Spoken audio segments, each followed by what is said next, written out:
Good evening and welcome to the DPMF live show.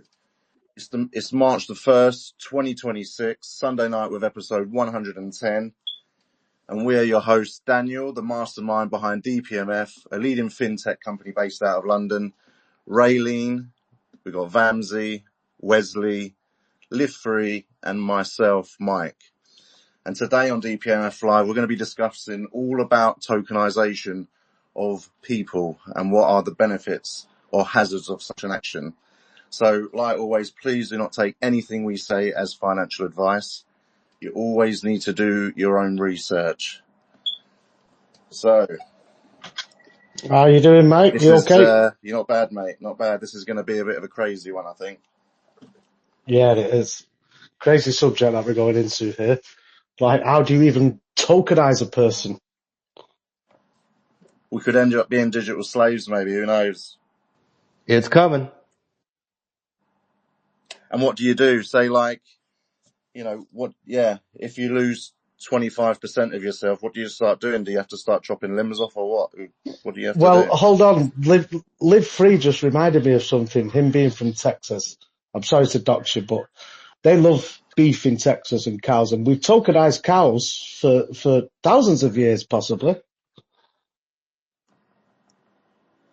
When you say cows, you're talking about, you're going back into that methane talk about, or No, cows? we've actually tokenized cows, haven't we, really?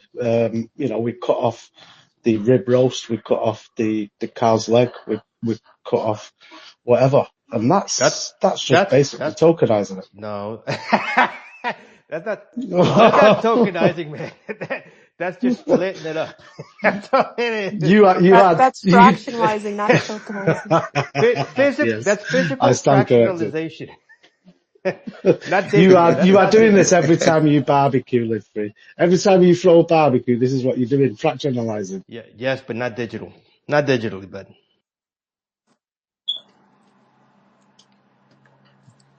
Are we doing before we start, we're going into the markets? Yes, I think Daniel's going to do the markets once he gets the chart up.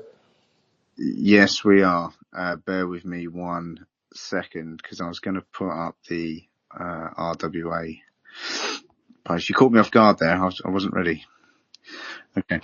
Sorry about that, Dan. Yeah, I can talk about cows some more if you want. Go on, carry on talking about what was the methane thing about when you said about? I'm sure there was something. No, this is in your mind. That word's in my head. You are referring to years ago when people tried blaming climate change upon the amount of methane that cows expel from farting. And I didn't mention anything about that just then, but that is clearly what you're referring to. No, but remember we were talking about something and I never talk. We were saying about tokenized, was it air? Yes. I can't remember. Yes. Was it the air? Right, I'll tidy this up right now. We'll move on to the markets before we start going down a methane conversation and cow buttholes. Okay, so a quick run through the markets. So Bitcoin is sitting at $65,947. It's down 2.13% on the 7-day. I bet no one thought we'd be saying that a few months ago. Ethereum ranked at number 2 is sitting at $1,954 and it's it's up 0.5% on the 7-day. Ranked at number 3 is Tether. Ranked at number 4 is Binance's BNB, which is sitting at $619, up 1% on the 7-day. XRP, our lovely XRP, is ranked at number 5 now, sitting at $1.35. It's down 2.22% on the 7-day. USDC is ranked at number 6. Solana is at number 7 with $83.20, down 0.1% on the 7-day. Ranked at number 8 is Tron at 28 cents, down 3% on the 7-day. Meme coin, Dogecoin, ranked at number 9, sitting at 9 cents, down 3.3% on the 7-day. And Cardano has come back up to the top 10, guys. Charles Hoskins might have turned his X back on, but it's back up there. It's overtaken Bitcoin Cash. Ranked at number 10 is sitting at 27 cents and it's up 1.34% on the 7-day. Bitcoin Cash, which is ranked at number 11, currently sitting at $436, actually had the biggest drop of sort of the top 11. It's down 23% on the 7-day. So that one took a big hit. So that's the markets there. We've got our native asset XDX, which is currently sitting at 0.0004 cents against the USD. And XIO, the 10,000 assets that we have available, I can't remember exactly how many are circulating now and how many have been swapped, but most of them are out. Is sitting at $35. Correct me if is that correct? No, it's $48.62.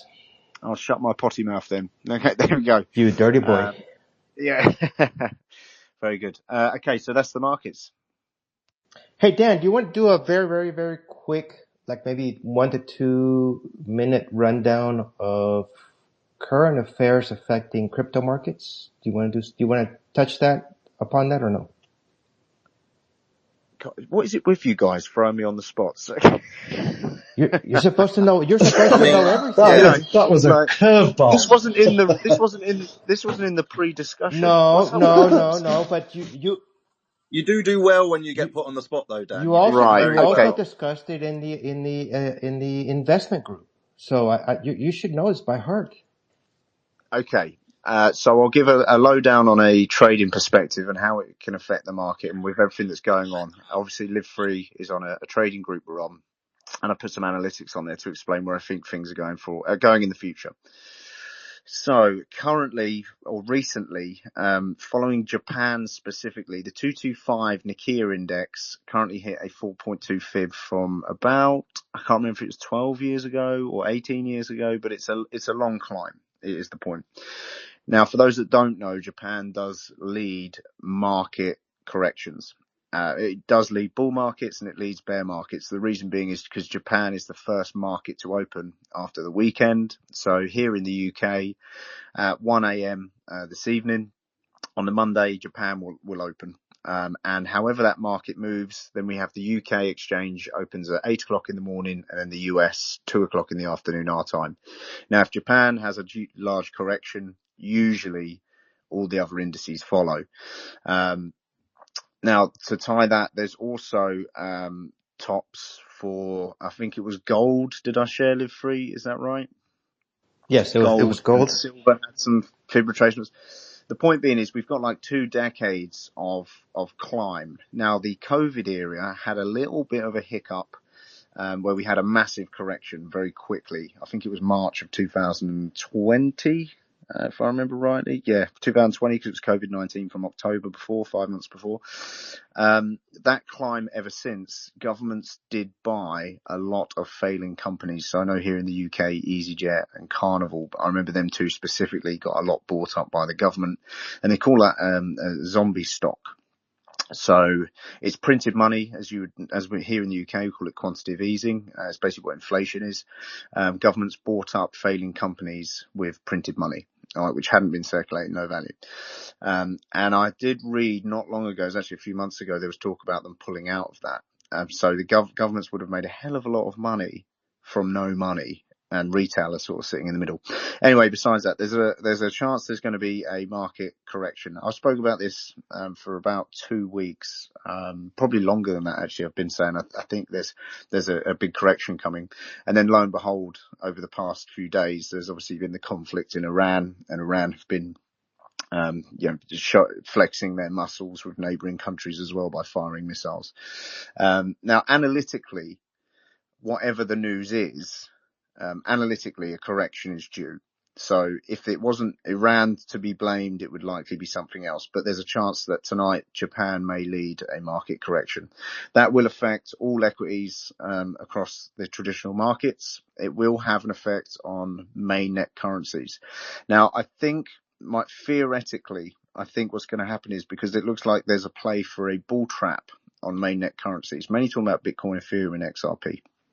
A bull trap where it would look like we're going into a bull market from this correction in the traditional markets, and it's actually a second downturn coming, a C wave of an Elliott wave on the mainnet assets. So trade very carefully going forward. I've got a few targets for the mainnet currencies. I can't remember them off the top of my head, so I won't say. But they are lower than what they are today. So there might be a trade opportunity coming up if you've bought any of the mainnet currencies and you start making profit over the coming week or so.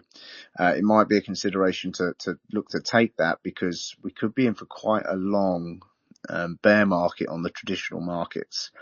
And I don't know if that means over the next decade, there's going to be a transition from traditional value into digital value, where more cryptocurrency is going to be bought up and we're going to have more alt seasons. I don't know.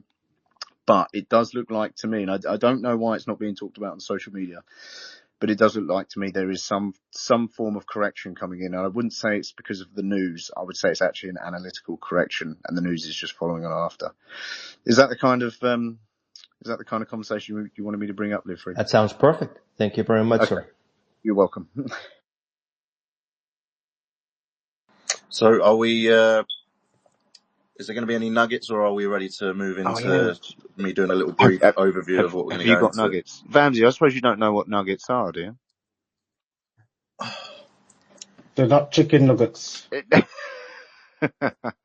I don't have any. I completely forgot about nuggets. I don't have any nuggets, so I'm going to take. I brought up the nuggets. I stupidly brought up the nuggets, and I haven't got any nuggets, which is highly embarrassing.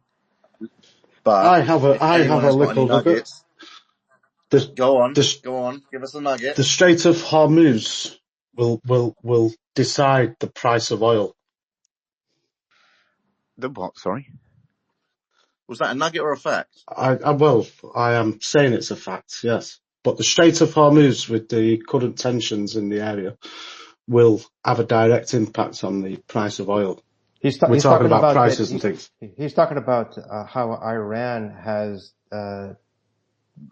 reported or said that they're not allowing any oil tankers to cross the strait right now, except if it was a Chinese or a Russian tanker. 25% of the world's oil, LFG, goes through there. That's quite a big effect upon the economy. Iran, if I remember, is 3% of the oil around the world, which is not a massive. I think it's 3%, but it's the neighboring countries where it becomes a problem, and Iraq is just to the east. That's one of the big ones, which has a large oil influx. Now, if oil is slowed down or raised in price, it has a big effect on jet fuel. And when you have raised prices in jet fuel, you have a global sort of issue, if you like, because no one's flying, no one's going anywhere. So there's no one going on holiday. So that sort of hospitality part goes down. That was actually what happened to COVID. So when I was following COVID, I knew what COVID was before it was on the news, because I was following the Shanghai build with Elon Musk in October of 2019. I was actually monitoring how quickly he built a factory in Shanghai, and I was monitoring the Chinese news because obviously we had the MetaMart team out there, and there was a virus going around, and straight away Japan stopped ferries going across. From China to Japan. They completely stopped it, and it had a massive effect on tourism. It was instant, had a massive effect. And I was following the 225 account, which I was talking about earlier in Japan. So this was before it was even on the media. And as that all started getting shut down, it was only a couple months later, it was like all of a sudden we had this outbreak of COVID. And that's why it's called COVID-19, even though it really came out on the news in 2020. It was sort of October and just before, in 2019. And that was when the markets completely crumbled. I don't think anything would be that as dramatic. I think it'd be more of a slow bleed. But having all prices affected will have an effect on the entire economy. You know, I mentioned this in one of our previous shows, that I think this is one of the reasons why the United States actually went into Venezuela, just because it's one of the biggest oil reserves. So they were pretty much setting up their assets or protecting their oil reserves by going into Venezuela, guaranteeing that they would have that oil before they went in and, kicked the hornet's nest in Iran. Either way, either conundrum, either outcome is terrifyingly scary to the the common person. But just the effects upon the stock market, and let us focus upon that, because I don't want to take this down a dark rabbit hole at all. It's probably a good time to say at this point, anything we say on this show, people, is not financial advice. So always do your own research, and never listen to people unless you know what you're doing. Don't Never listen to don't us. listen to So, Wes's trades. So don't Definitely listen don't to listen us. to that. Well, no, but always, you've got to remember, always. here's the reverse Kramer Hi, effect. hi, Reverse so hello. Kramer for Wesley. Reverse Wesley. All right, so we've got 7 topics that we're going to be talking about tonight. So the first one is going to be the rise of agentic reputation, and that one's going to be spoken about by Dan, and that's going to be talking about moving from the KYC, which is know your customer, to a KYA, which is know your Yeah, agent. I'll jump in on this So that's because going I to be want to try interesting. and I'm going to try and explain this as simple as possible because rather than go straight into it, I'll go down a little bit of sort of what we're talking about, how we got there. So I was kind of hoping Chris would come on tonight. Chris is someone who works with us at DPMF Labs, who has the hardware. I'd sent it to him last year. We have the hardware to scan people. So we could, and I'm going to be scanned at some point. So we can scan someone down to the accuracy of their hair, 0.02 mil or 1 mil or whatever it is. But it's incredibly accurate. So we are able to scan people. We can scan anything, but the question come up when it was like, well, hang on. So we can actually scan people with this hardware. And he's been testing it and he's like, yeah, we actually can. So what does that mean with RWAs? It means that we can scan a person to their current sort of age, and status of what they are as a person at that moment and turn them into a file. And then that file can be minted on chain into an NFT. And then that NFT can have fractionalized assets put against it, as MPTs, sorry, multi-purpose tokens. You can select it as fractionalized assets. So that means we can fractionalize people. We've had a few over the weeks, different discussions with different teams, lightly touching on this. And it come down to the point where I was like, right, I actually want to have a decent conversation about this because there is an area where it's quite scary. But then there's actually another side where it actually makes a lot of sense to be able to do it or utilize it. I'm not actually for it at the moment. But there are areas where I would agree, okay, that's actually quite useful. So yeah, we have that capability now. This is not something where we're building towards it as hype. We're going to do it.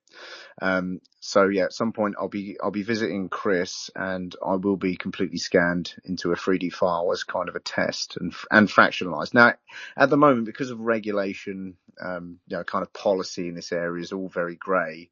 It's not really going to have an effect unless I sell all these assets that are, meant to be fractions of me. This whole conversation this evening is going to go, well, where does that exactly go? And what does that mean? And where does that go legally? So there's a lot more questions than answers, but there are some interesting benefits to it. And the topic I was going to go over, I'm going over sort of the agent side of it.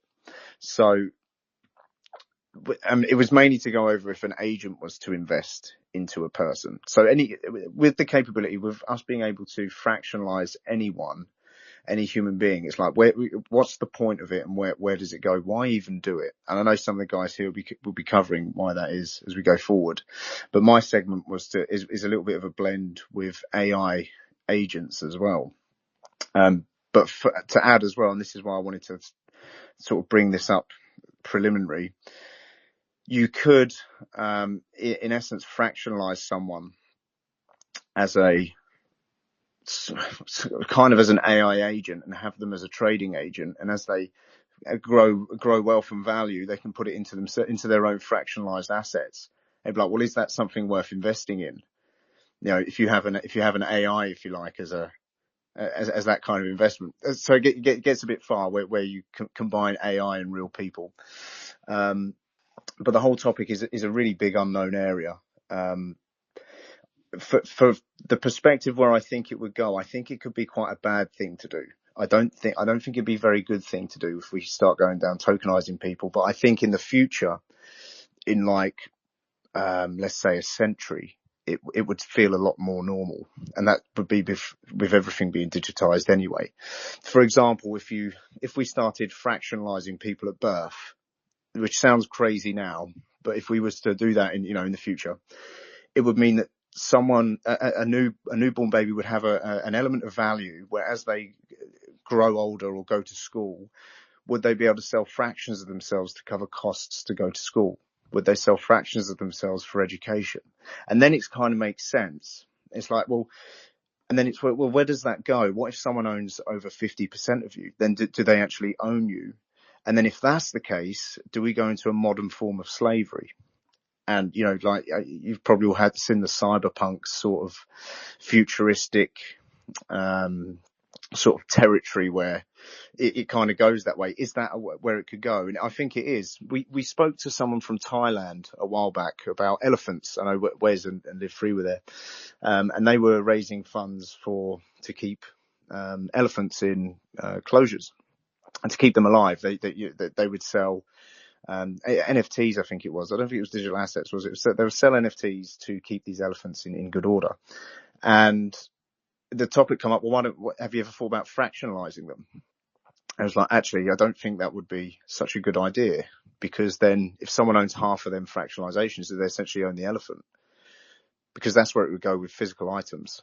You know, with museums and art galleries, you know, the kind of general rule is if you own over half of the fractionalized assets, you really own the physical item. So yeah, that's what we're going to be exploring today. Did that kind of make sense on the breakdown?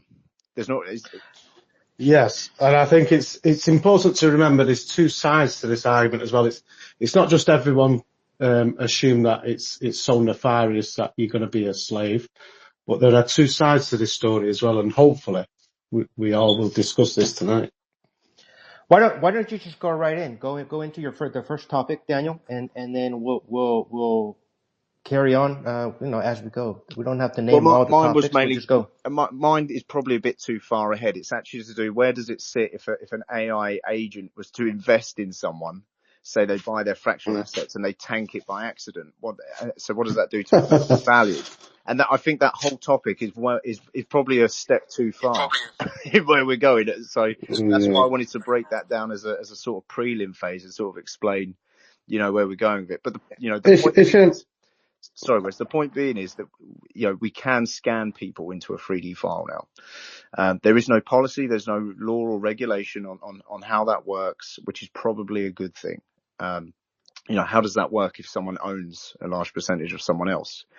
But I think later on, with borrowing and lending being more prominent on blockchain, I think if people become fractionalized and they do start lending themselves out or selling parts of themselves, you could essentially build up. And we already do it with footballers and with celebrities. We already put a price on them. They're just not fractionalized. I mean, what was it? Elon Musk is coming up to $1 trillion sort of market cap as a man of ownership of what he owes. We already do it with people.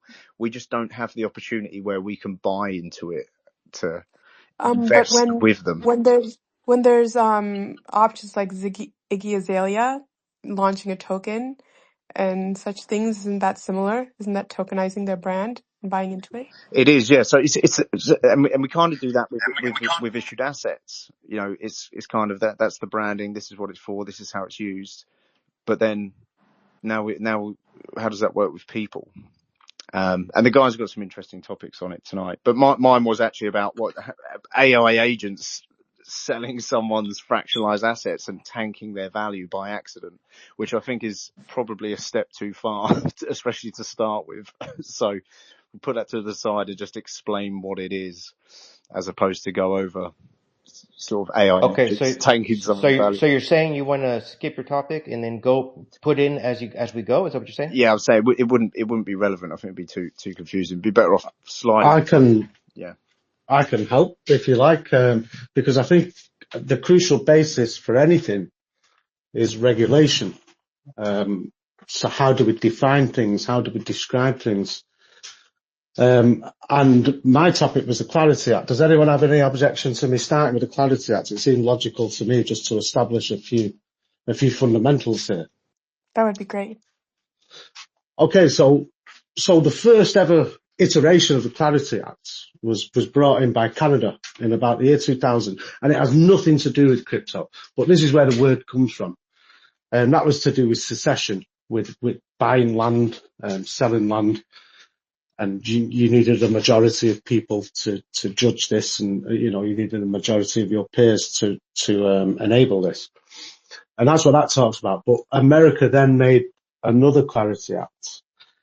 I think around 2012. I'm not too sure, but they did it after, in absolute direct response to the crypto market. And it deals with tokenization of assets and deeming them securities or other things as well. So the SEC is hugely involved in it. I don't know, we hate that word. We hate those three letters.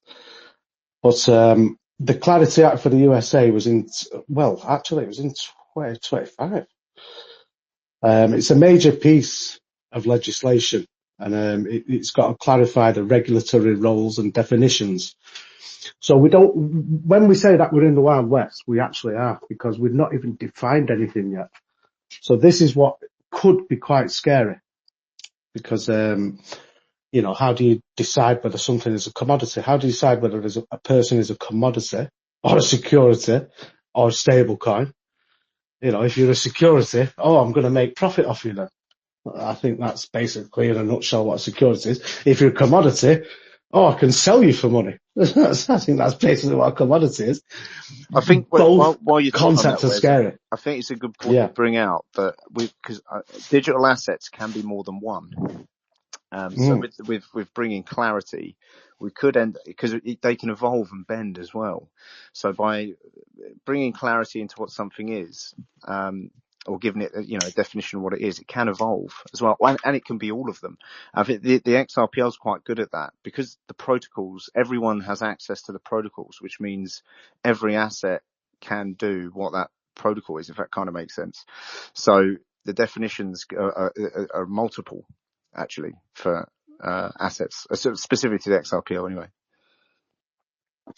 Absolutely. And I suppose in a way that is a double-edged sword, because we don't know how to properly identify things, and so it has to be ever-changing. Everybody accepts that, in the people who vote for the Clarity Act and accept that.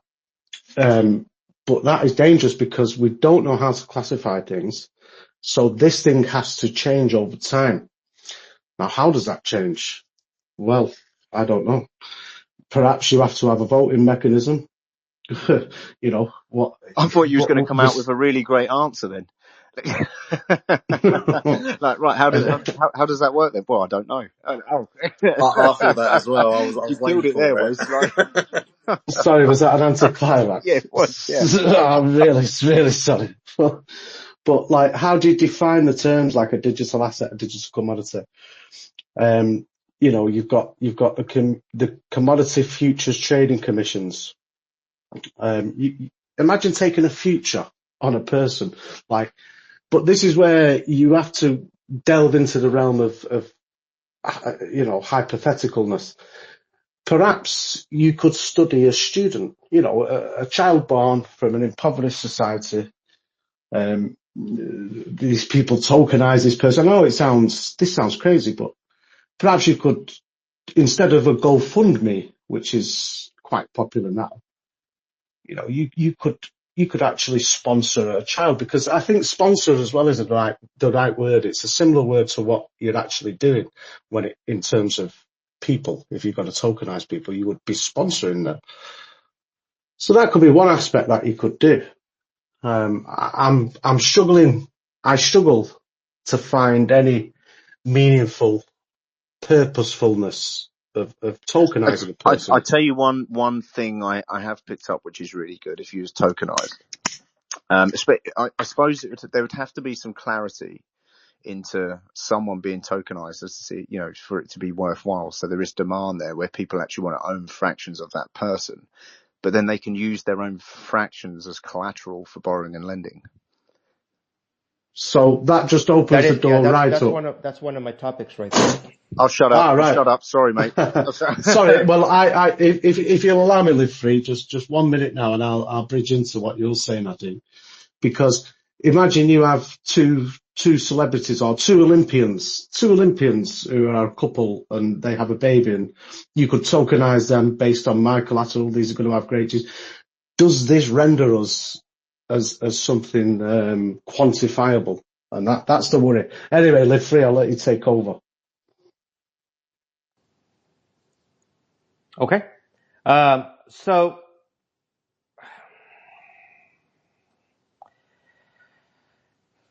personal tokens as, let's say, high quality collateral.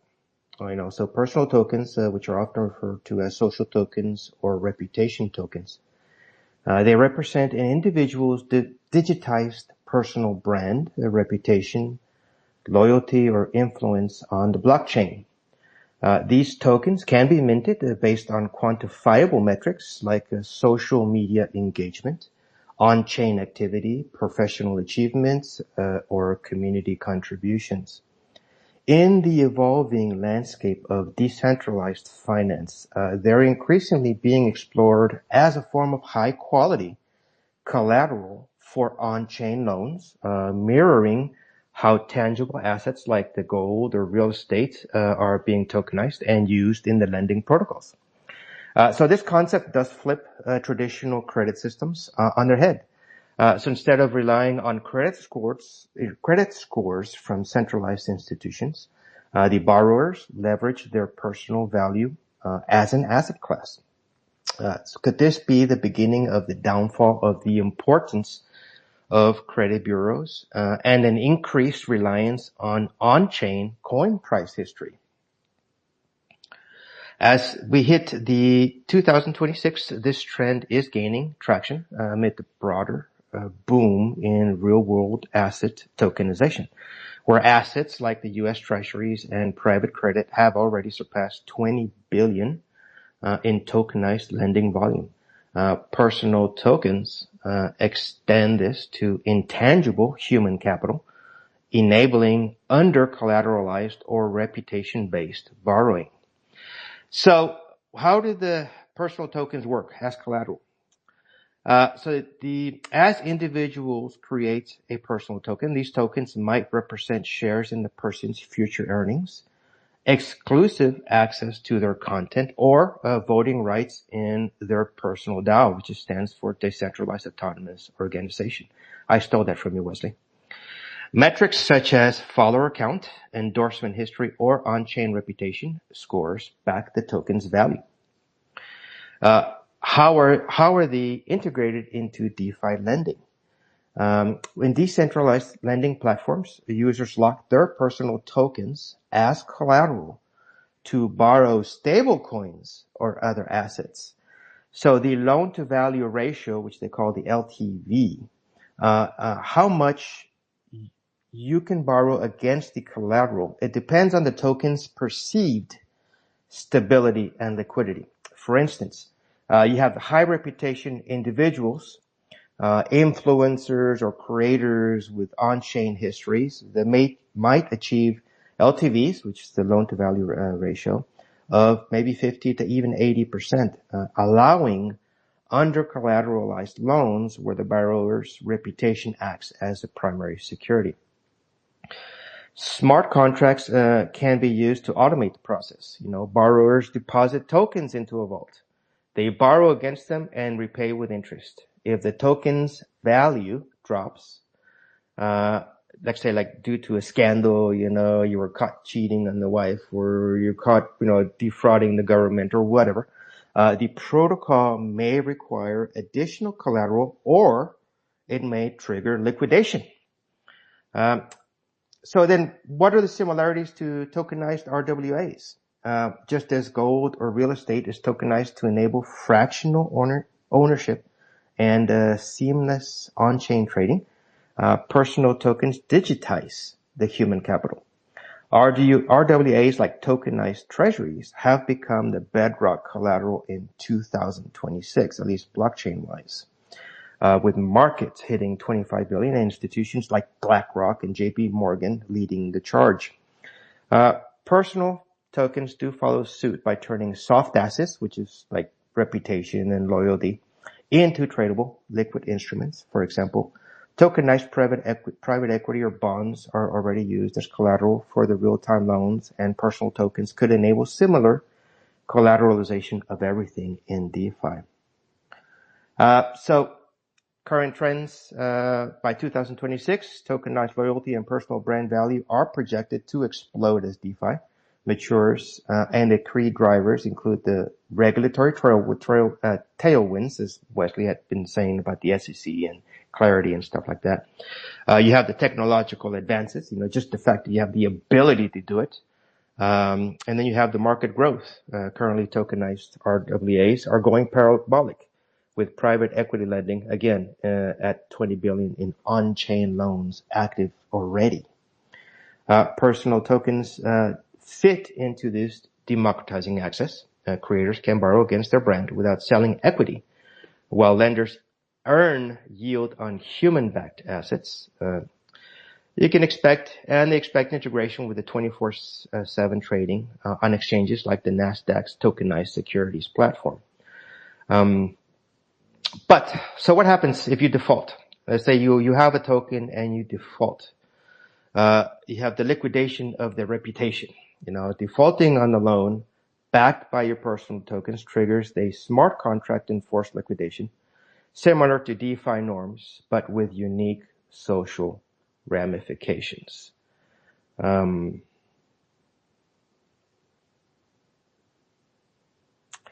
think I'm going to skip a lot of this stuff. I don't want to make it too long for my segment.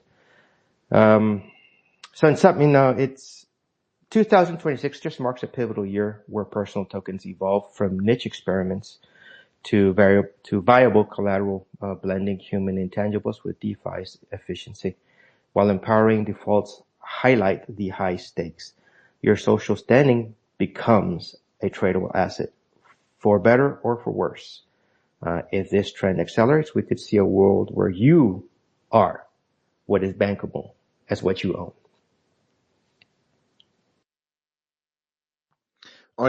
Dan, I have you've got your hand up? Yeah, I have two things I want to share on that. I can kind of see where people with maybe a sort of a celebrity sports background, being fractionalized, in a governance way where they would, maybe in some way ask people who are invested in them, where they say, I've been offered such and such to join this team, and I've been offered such and such to join this team. And then have people who own the fractions act as a kind of governance and voting to put forward their suggestions.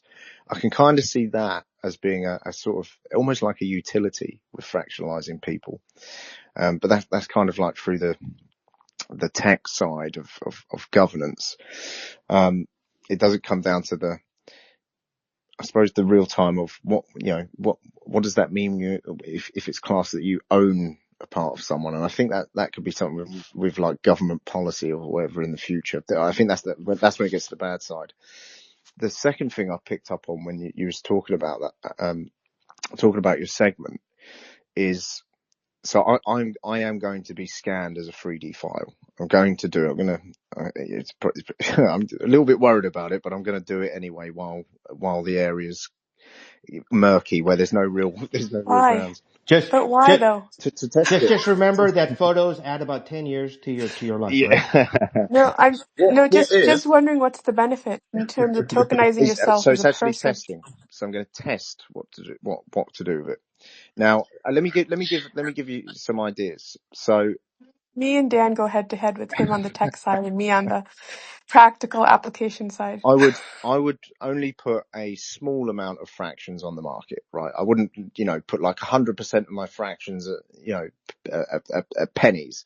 But I think what I will do is I will, because the way we're doing RWAs is we're going to have 3D files as NFTs and then fractionalize them that way.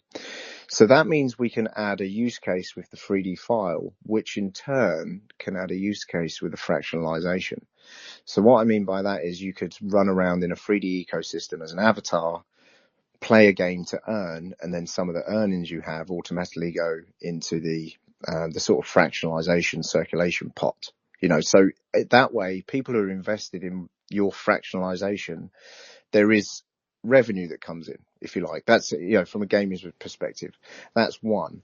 And another one is I could generally just put personal revenue into myself as an example. I don't know how sustainable that would be. Probably, it wouldn't be forever sustainable because eventually I would die.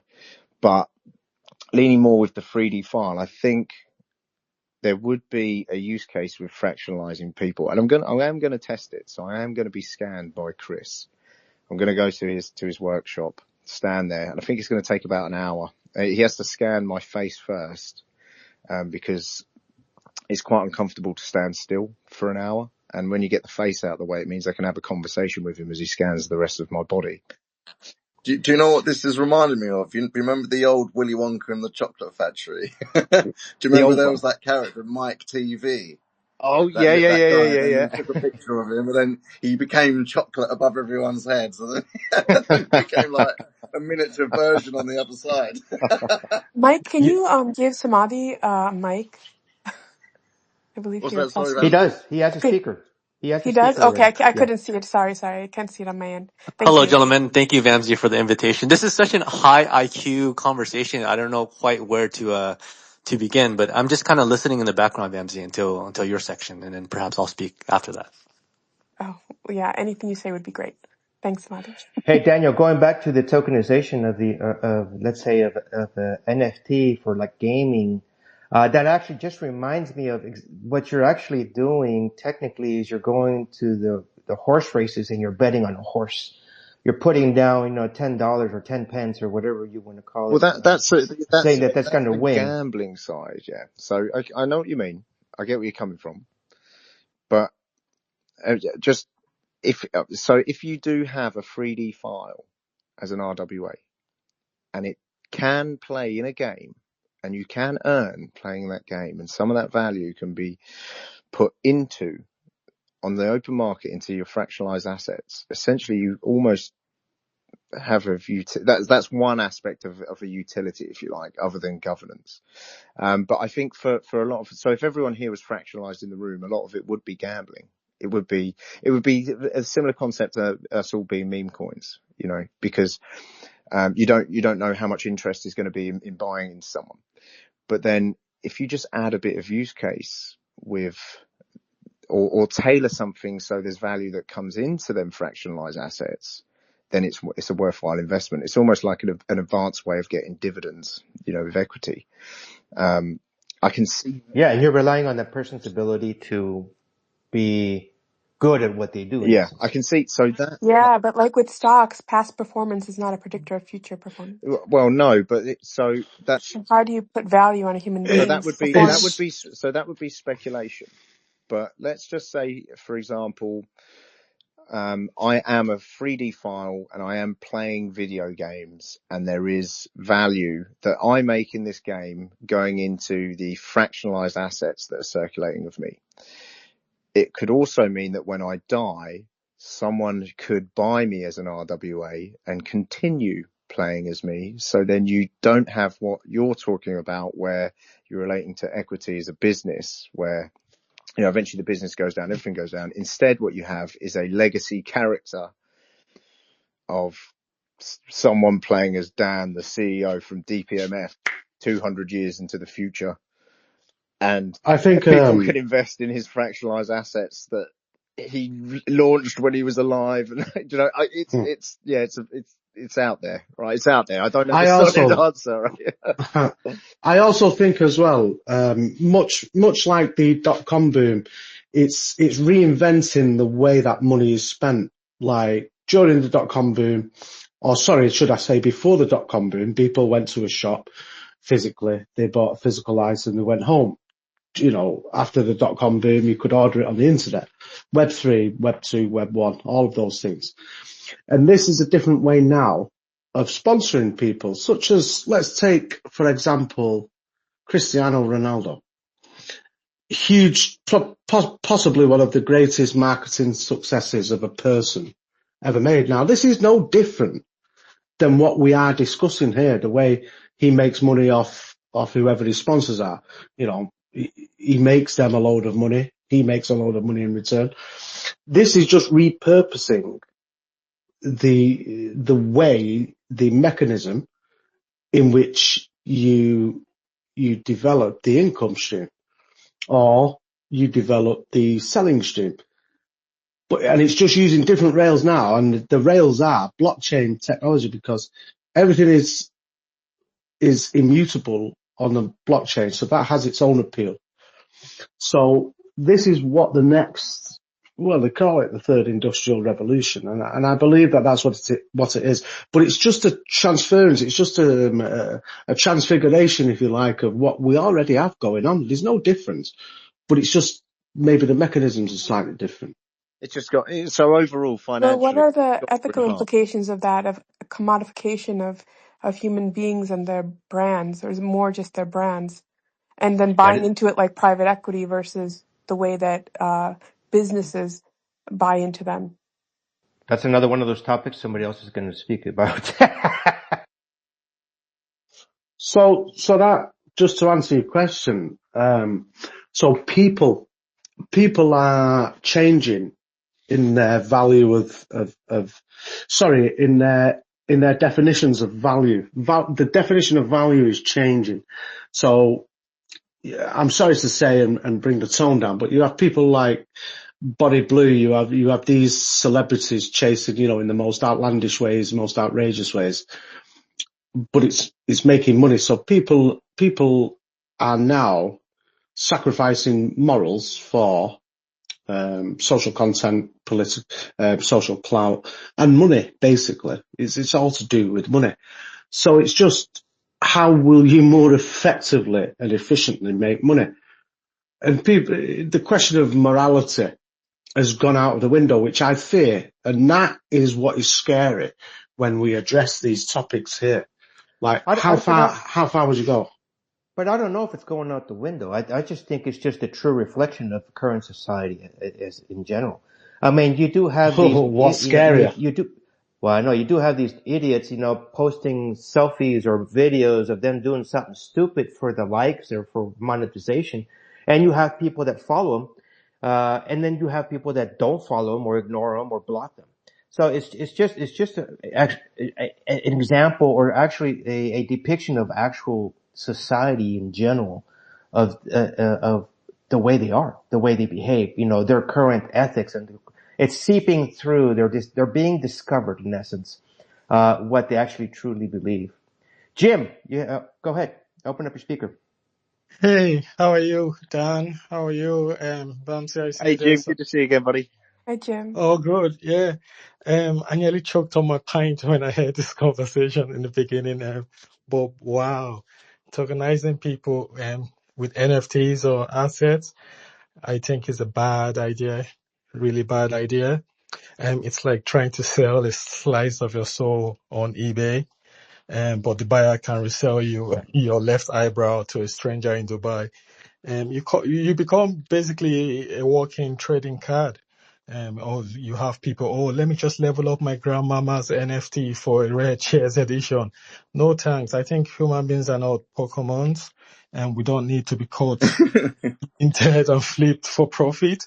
Jim, But before you start, while you was waiting to speak, I actually bought you. Therefore, I now own you. So that's it. exactly, I think it is a bad idea because now that's it. Now I'm going to put you to work. exactly. That's So where what it's is the going to get. difference between that and people selling their organs, people selling their blood, people selling Oh, their sperm? you know what? Yeah, That is just that's you what just we're, literally took that to a whole nother level. yeah, Like actually, No, I didn't. I brought it back down to the level that already exists. no, because that we were talking about tokenizing the person. You just literally went internal, and now yeah, I'm and flipping. Oh, that's there's a black market for that. That's like exactly, tokenizing that's the black You, exploitation market. power. But you have to consider it, because you have to consider how the Yeah. black market would play into something like this. Oh, definitely, Listen, 100%. Bamsi's right. We sell blood, we sell organs, Yeah, and we go to the Yeah, yeah. sperm. When I say we go to the honorable sperm bank, I don't mean me recognize personally. themselves I for don't go to the green sperm bank, card. but you know what I mean. wasn't there the movie, I think by Tom Cruise, like Neither do I. Minority Report, where they the people got a loan to be able to get, like, say, like an organ transplant, and if they didn't pay off the loan, Tom Cruise would come in, or somebody would come in and take the organ transplant back away from them. Wasn't there something like that? Do you remember? Anybody remember that movie? Nope.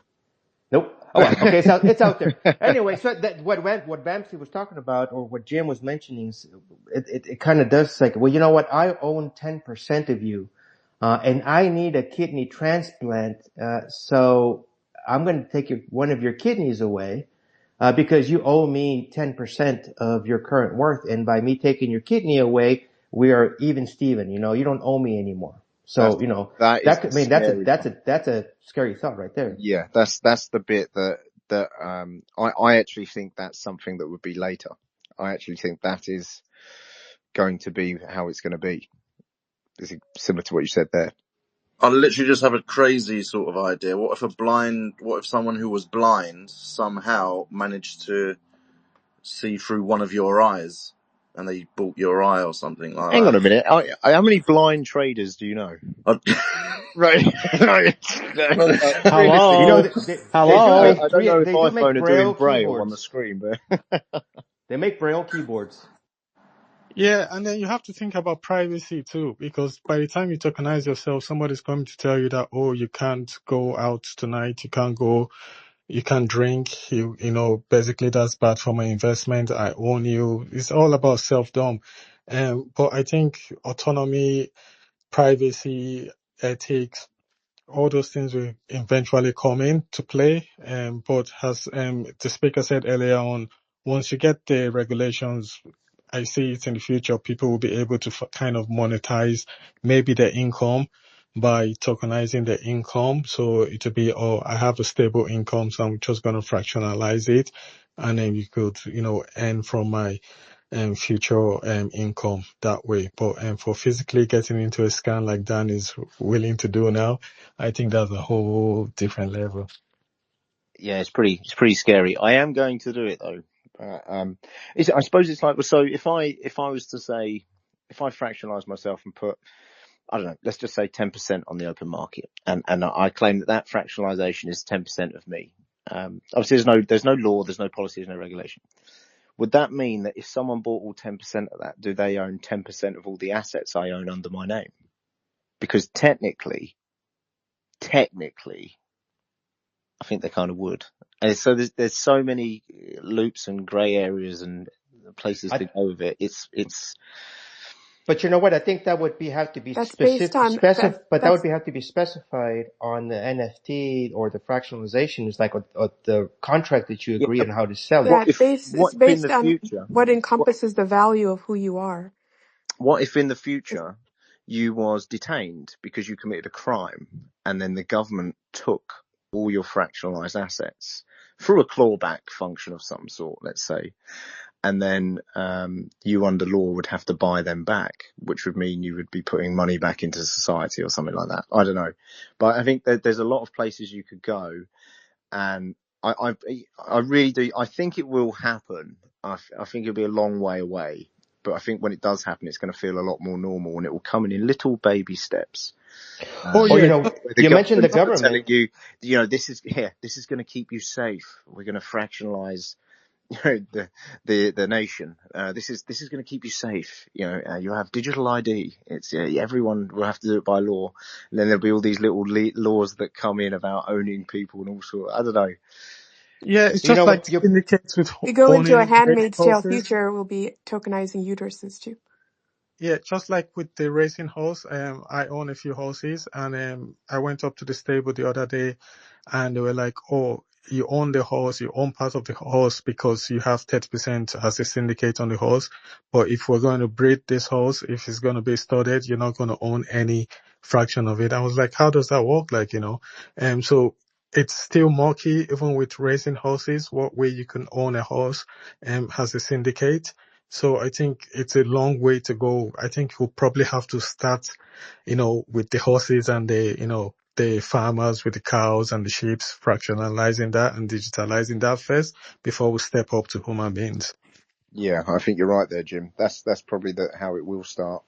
Like we was talking about, I think about a year ago, over a year ago, when we was talking about tokenizing elephants. Tokenizing animals is a little bit, unsure of, but it's already happening.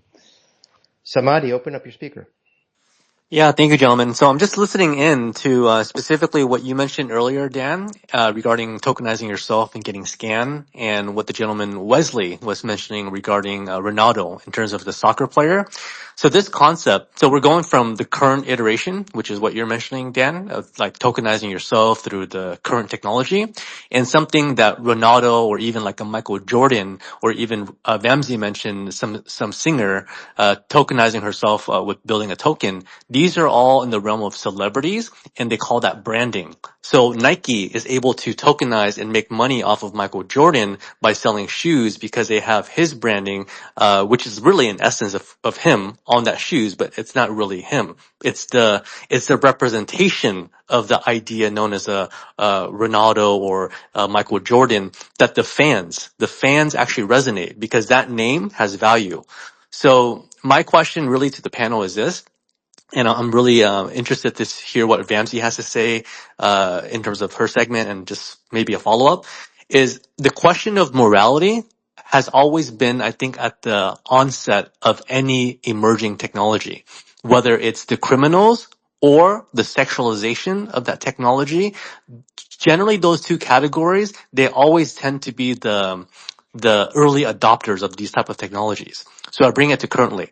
Do you feel that like models, like let's say the OnlyFans type models where they're considering themselves where they're not sexualizing in terms of the physical act, but they're definitely monetizing off of their physical appearance, the photos, the webcam, and if the fans or the people that who obviously see some sort of value, whatever how they justify it, if there wasn't a market for that, why would those type of individuals, which I feel have been the early adopter of this type of technology, and now it's all coming on chain as well too. And these buzzwords, tokenization, fractionalization, I think it attracts more of the technical people, but really it's rebranding, and I mean that as a pun. It's branding, but bringing it on chain, and then you're just using another word called tokenizing on chain. So that's my question in terms of the morality. Do you feel that there is a moral issue with technology? Oh, who wants to take this one?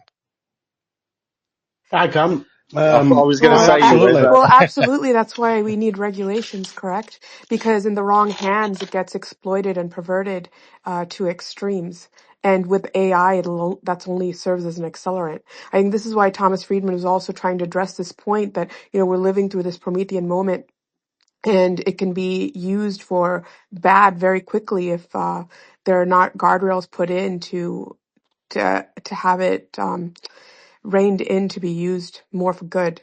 Because the you could say that, but regulation mainly exists because we need to look after customer funds. Now in blockchain, we have self-custody. So it's actually down to the individual whether they want to fractionalize themselves or not. So they don't need to get permission because it's completely permissionless. So if we were to regulate that, then we would literally, in a way, we would be controlling sort of how we use the technology and sort of saying, no, you're not allowed to do that. And someone said, well, why? Why am I not allowed to do it? Because you don't like it? So, and that is, it's kind of one of the things I've quite liked about blockchain is because you have that openness. So regulation, really, we would just be regulating it to stop people doing it if they wanted to. Well, whether you agree with it or not. Now, I actually don't. I don't fully agree with it. But going back to, is it moral? I think it depends on how the fractionalization of someone is really used, and because where the technology is kind of going, like using the OnlyFans as an example, if someone was to say fractionalize themselves and sell them on the open market, they say, well, you can't access my account unless you own so much of the fractionalization, and I'll be putting a percentage of profits into my fractionalization of me. It'd be like, okay, so is that a bad thing? If anything, it's probably more like a business. That's just like you're saying, it's NFT token gating. You're into a website. Yeah. That's what you're doing. So is that moral? Is that okay? It's like, well, actually, it's probably not a bad way to do a business and have people invest in you. But the reason for it is probably is not very glamorous. But then you can almost do that with anything as well. So yeah, it's a tough one to call. Well, Yeah. Daniel, I'm glad you brought up the NFT token gated communities like in these discords, or even I honestly feel that Patreon in its way is also a token gated community, but they just use the fiat rail. Like you have to pay to be part of that community. And there's so many examples of this. But I guess my main observation is that you look at the meme scene, and a lot of us here, I'm sure, can see that that's actually an example of tokenized community, or at least that's what they preach, right? Where you buy into a little bit of this token and you join spaces, or you get to speak with them in Telegram or Discord. There's so many. To me, honestly, I feel all the attention is coming back to X, because for me personally, I don't want to go through so many different platforms. I just want to stay on one. And I think that's the direction why these crypto people, as I'm speaking to you or listening on spaces, I can scroll my timeline, I can look at my messages, like all on one platform. Why is there so many different platforms? And I think there's a tremendous opportunity for these type of conversation that actually leads towards a product in real life. And this is my first time meeting you guys, but I'm sure you guys are already working on something like that, as I see in the posts. But Yeah. Go on. Sorry, Live Free. I was gonna say, to answer his question, is like why there's so many different platforms. It's because everybody wants to be their own creator of an X platform. Everybody wants to be an owner of a company, $1 billion company. So that's why there's that many platforms. But does it mean that we need them? No, we don't need them. But they do have the ability to create them, and they do have the ability or chance to maybe make some money off of it. But that's why there's that many platforms. Simple as that. People want to make money by being the inventor of a new platform. And it's the most efficient one that will win, because at the end of the day, that's what it is. It's all about efficiency. So if something's easier, something's better. Like when there's a great app, you've always got these other apps that rip them off, but they're never as good as the good app, the first one. Do you know what the leading app is for business out of all the social platforms? No. I learned this recently. It's not actually LinkedIn. Yeah, it is. Yeah, it's LinkedIn. Yeah. Yeah, That LinkedIn makes sense. is I can't remember the numbers, but I think over was like 60% of all of them or something like that. It's something like that. Don't quote me, but it's definitely bigger than X. I think X is like just under half of I what. I Wasn't there a barely problem with participate on LinkedIn it. recently? Wasn't there a problem with LinkedIn recently about them like hacking into accounts and stuff like that, or stealing information into the main server? Or am I wrong in that? I don't know, mate. No, it's first I've heard of it. I thought I had read something. Bamsey, go ahead. No, I'm rarely on there, but I've seen this dramatic evolution on LinkedIn where they've created it to be much more of a social platform. And same thing, you can do likes and all of that stuff and tag people and post a lot more content. So they've transitioned for sure. But anyway, maybe that's why it's become popular. Well, Because career Bamsey, wise, do you want to go into your topic? sure, You're sure, sure, next on sure, the topic, so let's go ahead and start it up. Sure. Well, I guess bridging from what we were speaking about, my topic concerns the creative side, and at what point does something get devalued when using AI on, I guess, for creators' platforms where the human element is somehow diminished or removed?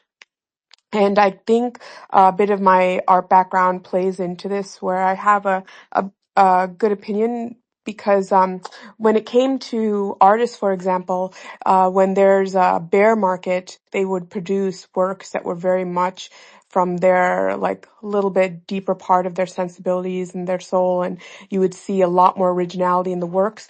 But then when a bull market happened, they would be trying to cater to the demand, and everything would be somewhat sanitized. From my experience, I saw this happen in the markets that were taking off a lot with China and India. And then people who were trying to, if you're really into it and really wanted to curate and understand value, because this is what the discussion is going back to, is how do you assess value and when does it kind of shift? I wouldn't want to buy a work that was from an artist at the time when they had a bunch of other people join their atelier, like students, to finish up or create the works. That would be an period of time where I felt the value was greatly diminished, versus where the artist had their hand completely on the whole work from beginning to end.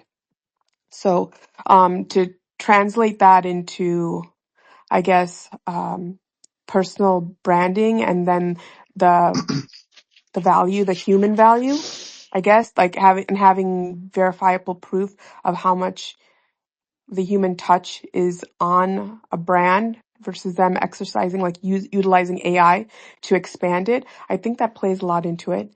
And go ahead. Anyways. So, okay. So I think art also needs to be understood.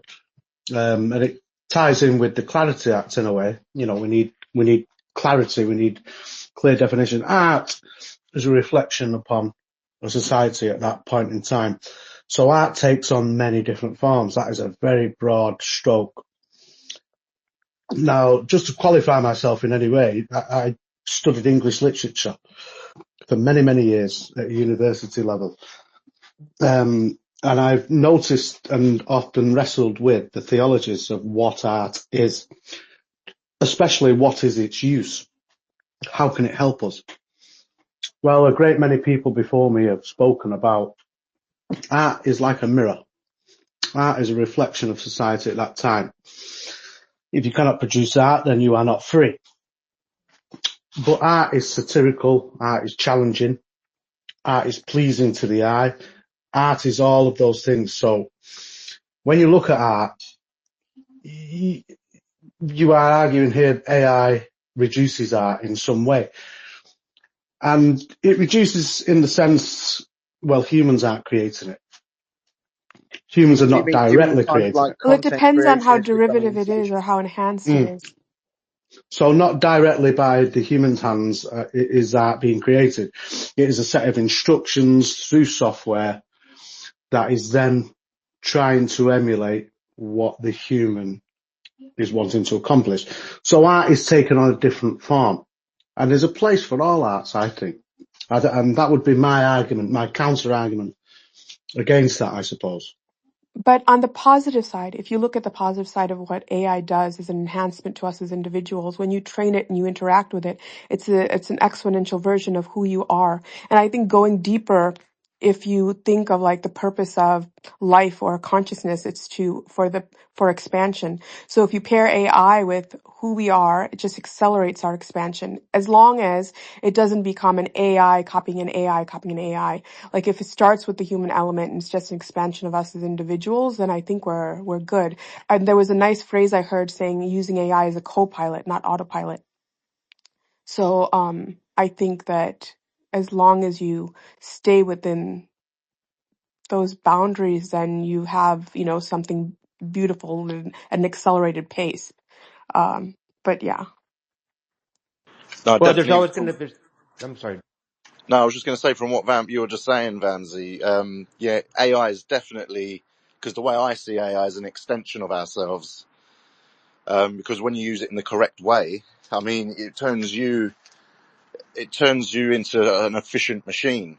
Because when you're using it, because you can use it for everything, art, business plans, just you sort of you can see why it's going to be getting rid of jobs, things like that, which I'll cover late after. But Here's something, Mike. Would you buy into if a robot had AGI, so artificial general intelligence, or perhaps super intelligence, had a physical body, it could trade, it could make money, it could do all kinds of labor tasks and earn, and work.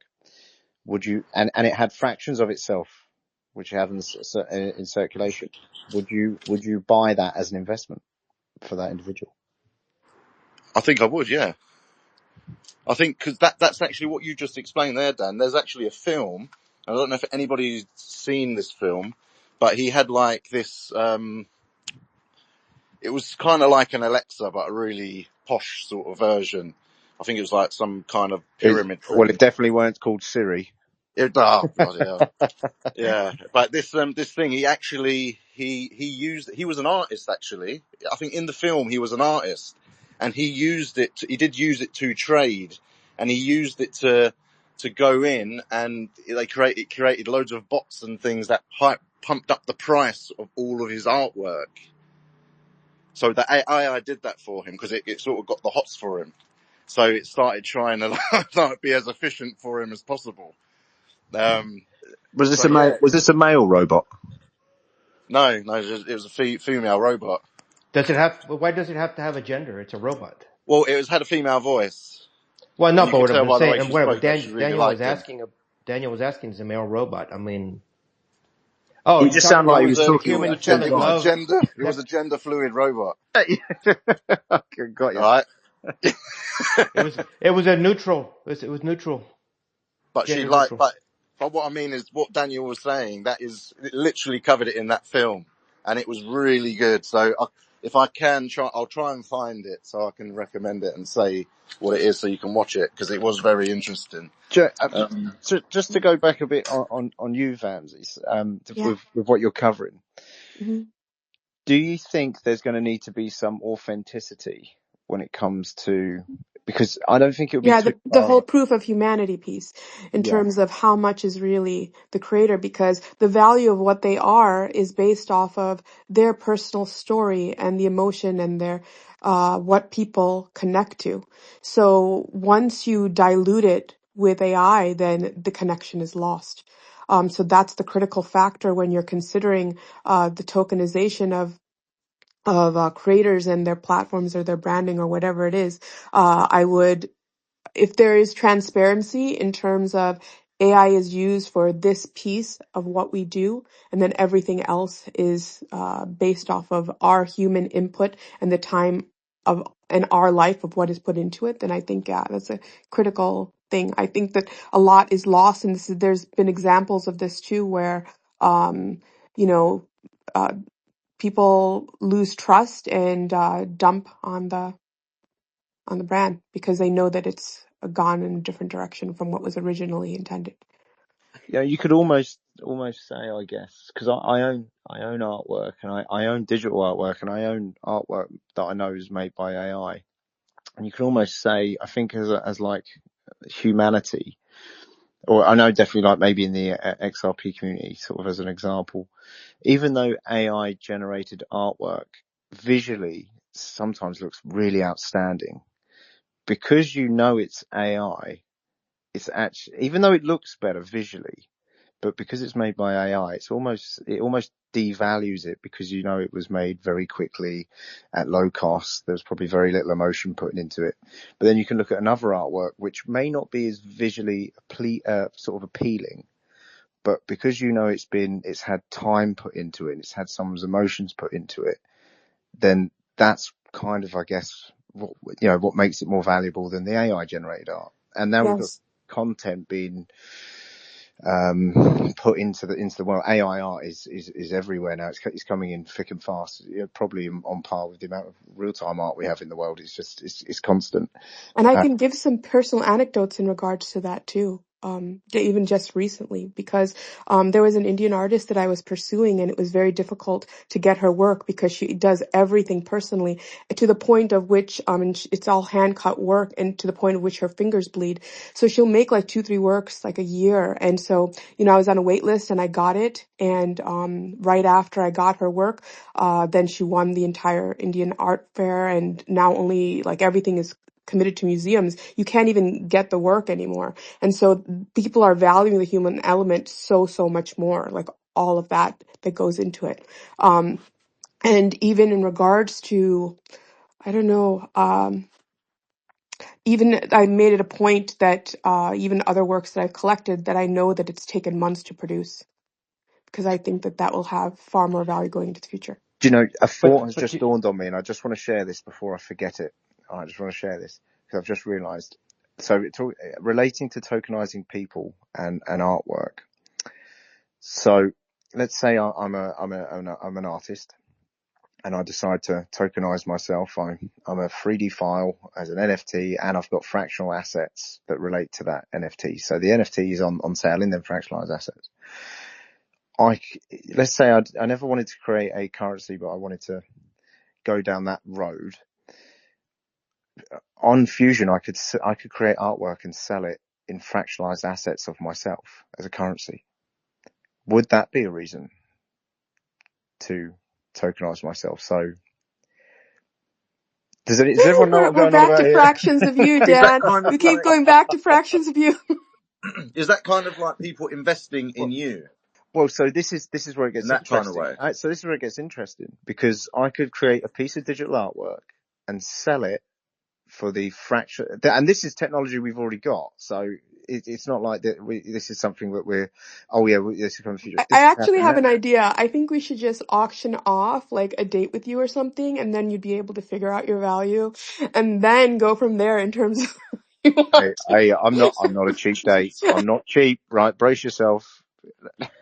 But you Vamsi's know trying to what? promote Going that to there should be a Love on the Yeah. Ledger show. I think so. I think that would do really well. But anyway, moving on. Where you going can only back get to a token of me. You can't get the whole of me. You can only get a token of Yes, me. and like depending on how many tokens you have, that's how long the night will last. Well, like you get to go on a date with my toe. that's not very appealing. No. We can tokenize in terms of like minutes, hours, days. No, but going back to your thought, why would I buy NFTs created by you with your tokenized asset I suppose because when we're looking at when this. I Yeah, I know what when you're going to ask, because we're looking at it in a singular way, right? So we're looking at it where that is the only reason they exist. All right. So when I asked the question, so it's like that's the only reason to do it. When actually, I'm actually thinking of multiple reasons, and this would be an additional one. So like what I was talking about earlier, where I'd run around in a video game of myself to earn value, which I'd put into the fractionalized markets of myself. I could also produce digital. So additionally, is kind of what I'm thinking. I wasn't thinking it was being the only reason. I was kind of spitballing what But this other. is the right, chicken or the egg but thing. owning The demand needs to be there first, and then you need to feed the demand. You can't make the creation and then try to right, produce it. Yeah. right, right, but the end goal here is actually owning more of your token, not you spending it on you. I would rather own more of your token because that means, or your shall we say digital representation, uh, of your token, because then the more I own, the more percentage I gain of everything that you produce. Well, what if? So why would I spend my ability to earn more by giving it back to you? Mate, I'm brainstorming. Bear with me. But you're I'm right. brainstorming with you You're right. too. I mean, it's just what it You're seems. right. But I could also use them assets to offer to buy some of your artwork, couldn't I? Live free. Yes. Well, yeah, I would receive There you go. absolutely. Right. So you just said that you wanted to earn some of my assets. So I could, if you had some digital artwork, I was like, do you know, I would be interested in buying that. I'm not going to, I can't get into cryptocurrency because I don't have any value on chain, but I could issue my own fractionalized assets and then offer to buy some of his artwork with that, which you could do, couldn't I? Somebody. Yeah. Daniel, did I realize this whole space is you actually shilling the tokenized version of you? I'm shilling Yeah, it myself. Well, Yes. absolutely you, is Right. you, because it you, kind of circles you back around to that. That's what I've noticed This too. is a marketing stunt, if I people. may All just right. say, if, There's no mask here. This is a marketing stunt. I've just bought up all of the date shares and I'm going to sell them at inflated prices now. well, So I'm going to make good a luck to profit you. off of Daniel. But like you say, if you were going to tokenize yourself and fractionalize yourself, there's the case of sovereignty as well, and that is a word that is used within the Clarity Act to determine the control of the asset, if you like. And when we're talking about human beings, it's where does the ownership and the issuer and things of this nature come into the discussion. And you know, I think that so with the relation to fractionalized assets and a real person, because there's no law, policy, etc., there isn't anything there. So when you, at the moment, if you own something that is fractionalized or related to something, or sorry, to someone, it doesn't actually mean anything at the moment. I think we could. Do you know how ironic this is, though? Because the whole point of blockchain and everything is about self-sovereignty, and then now you're talking about dividing yourself up into pieces and losing your self-sovereignty. I suppose, yeah, I want to be clear. I'm not actually on side with it, right? I'm not. I probably sound like I am. I'm not. I don't think it's a good thing, but I want to trial it. And a lot, I was giving the You example want to try something that you think is already a bad thing? I know, but, right? It's that's, like, I think that fire will burn Dan, me, but I'm going to stick my it's a hand bad in it sell. just to find out. yeah. So like the example I was talking about earlier, let's talk about the large amount of percentage of people in the world that are completely unbanked. Yeah. Completely unbanked, can't even get a bank account, but they can get online on chain. And it wouldn't be too difficult to produce something where people can fractionalize themselves. So let's say someone who is not on chain at all comes on, fractionalizes themselves, and then uses them assets on chain, because once you've got them fractional assets on chain, they can be applied in the AMM. They can be applied on Fusion for buying, selling, placing offers on NFTs, and used for validation. So there's already multiple use cases I suppose without looking down a singular way where when you fractionalize yourself, it's just an investment vehicle that's related to someone. Actually, them assets do have multiple other use cases. Now, this is live now. This is not something like for later. Could you use yourself as collateral? Well, that's it. That's what I'm getting at. So if you have no value on chain and you fractionalize yourself and you build yourself a small rapport as something in the blockchain ecosystem, whether it is playing in a 3D ecosystem, a video game, or producing NFTs, or become nice, whatever it is that you build yourself up to be valuable, and people take an interest in that and your fractionalization, yes, you essentially then have a form of collateral for self-custody banking. What? So the unbanked have where people with life insurance, because I know you can collateralize life insurance, can't you? Because that's something that obviously puts a value on your life. Yeah. So if you Actually, had people life sell annuities. insurance, If people have annuities, there's there's companies that are trying to buy up other people's annuities and break them up all the time. There's investors for that.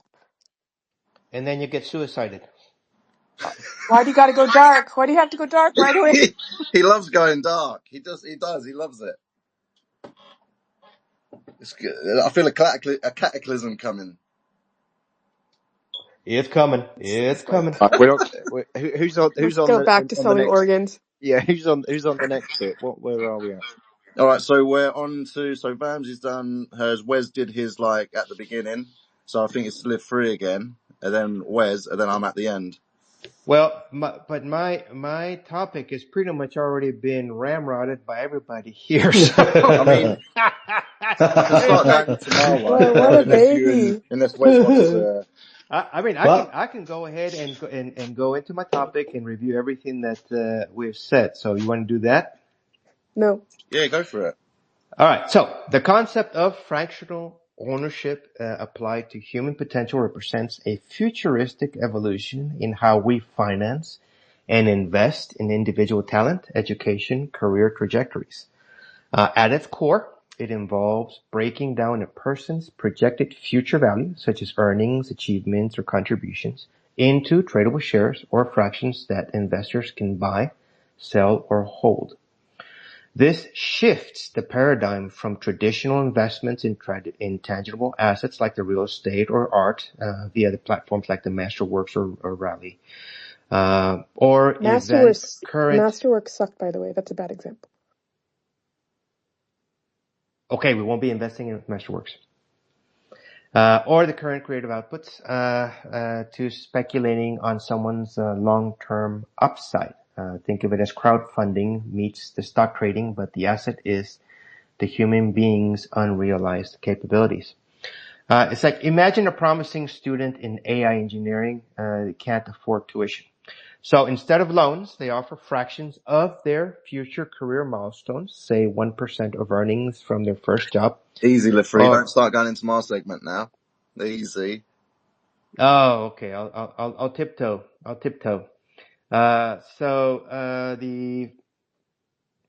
Or you get a share of royalties from their inventions,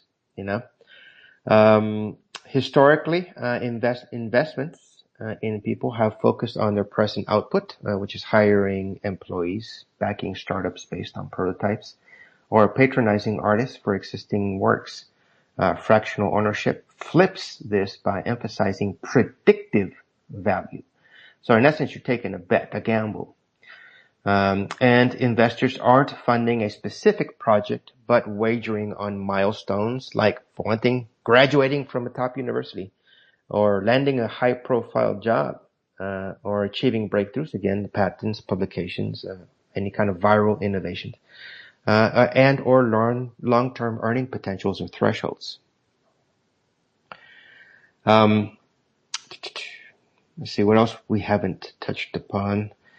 Critics have, however, warned of dystopian implications, viewing it as commodification that erodes human dignity. You have speculative bubble risks like meme coins or crypto hype. Valuations could be driven by hype rather than merit, leading to exploitation. What if an individual stock crashes due to market sentiment, affecting their mental health or opportunities? This is already done, though. This is what parents do when they invest in their kids. Yes, but you're not fractionalizing them. Your return of investment is they go visit you in the nursing home. Can I add a bit here? Because I think so the way I see it, there's two layers to this. So let's say an individual fractionalizes himself. You've got one layer, which is the digital aspect on chain, where it relates to some of the stuff you were talking about, Live Free, and how them assets operate on chain, and what people are worth, and what they earn, and how that's shared around. I think that's one part of it, and that's kind of the technological part. And then I think the other layer is the scary bit as to what does that mean in the physical world if you own a percentage of someone. So does that kind of make sense? I think there's two layers here, and the bit that is bad is like, how do you extract the value? Yeah, how do you do that what does that mean to own someone in the real world, or own a percentage of someone in the real world? What does that actually mean? This is where I get a bit worried about where this goes, because talking about governments and that, if this was something of the future, what would that mean for control? What you're allowed and not allowed to do, what you're governed or told to do and not to do, because you don't own all of yourself. You're not entitled to do this, that, and the other, in the physical world.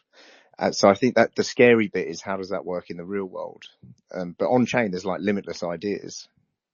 But then, when it comes to the real world, I think that's the scary bit. What does it mean if I own 51% of Live Free? Is he my slave now? Must he work for me and I pay him back in his own? I am not selling my toe. Realistically, guys, I am not selling my toe. Is this even a little bit enticing? I know we're discussing it, but is it? I've already thought of the way to maximize revenue potential on a person if you own them. Like, you'd literally do what you would with a car. You'd break them down and sell them for parts. Like organ transplant. I mean, that's like the dark side, really, isn't it? So it's, how does that relate in the real world? I think that's the bit where it gets a bit scary. Well, Daniel, I may add, this actually has already been settled in the real world. That's what people call employees. I mean, you guys are making jokes that if I own, part of you, how much can I make you, in essence, work for me? Well, in the real world, that's called hourly pay or salary pay based on the tokenized time that you're giving the company, right? Would you say more that's borrowing someone? Exactly. You don't own someone, you borrow them. Well, let me use a better term, the market term, which is you're actually leveraging them. You're leveraging their skill and their time. And that's why this concept of AI agents is so critical, because essentially the AI agent, if you, like what Vamsi is saying, if you know how to train it, iterate it, XYZ, it essentially will be more skillful, and it will essentially have more time because it doesn't need to sleep, nor is it going to get tired or sick. So those two combination is actually very powerful. But here's what I actually want to circle back to what Vamsi said. The AI doesn't have authenticity even though you can feel connected to it, but it will lack that human touch in terms of connection. And I feel that what she's saying in terms of handmade items or, parents with love, you would, like, for instance, she mentioned the Indian artist.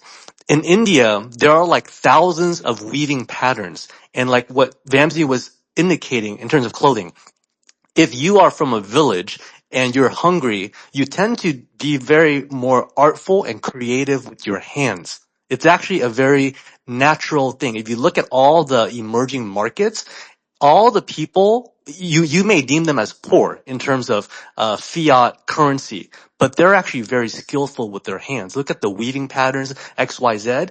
Now you insert in machinery. Most of us are probably wearing some sort of machine type made clothing. It's not the same as a handmade clothing. And especially if that handmade clothing is a unique pattern that you can determine, oh, that person's from that village, from this particular tribe. We're kind of losing a lot of that artistic skill, but a lot of that has been transferred to the digital version. So that's why I feel that these type of conversations are good, because I feel most people in here, they get it, and they're trying to make a one-of-one piece for an NFT or whatever you're trying to build. So I just thought I want to insert that point, that authenticity and connection, that's the human component that we can infuse to the AI. And also to add to that, the explosion in how things have shifted in even the luxury market, the wealthy are moving far more towards experiences versus goods.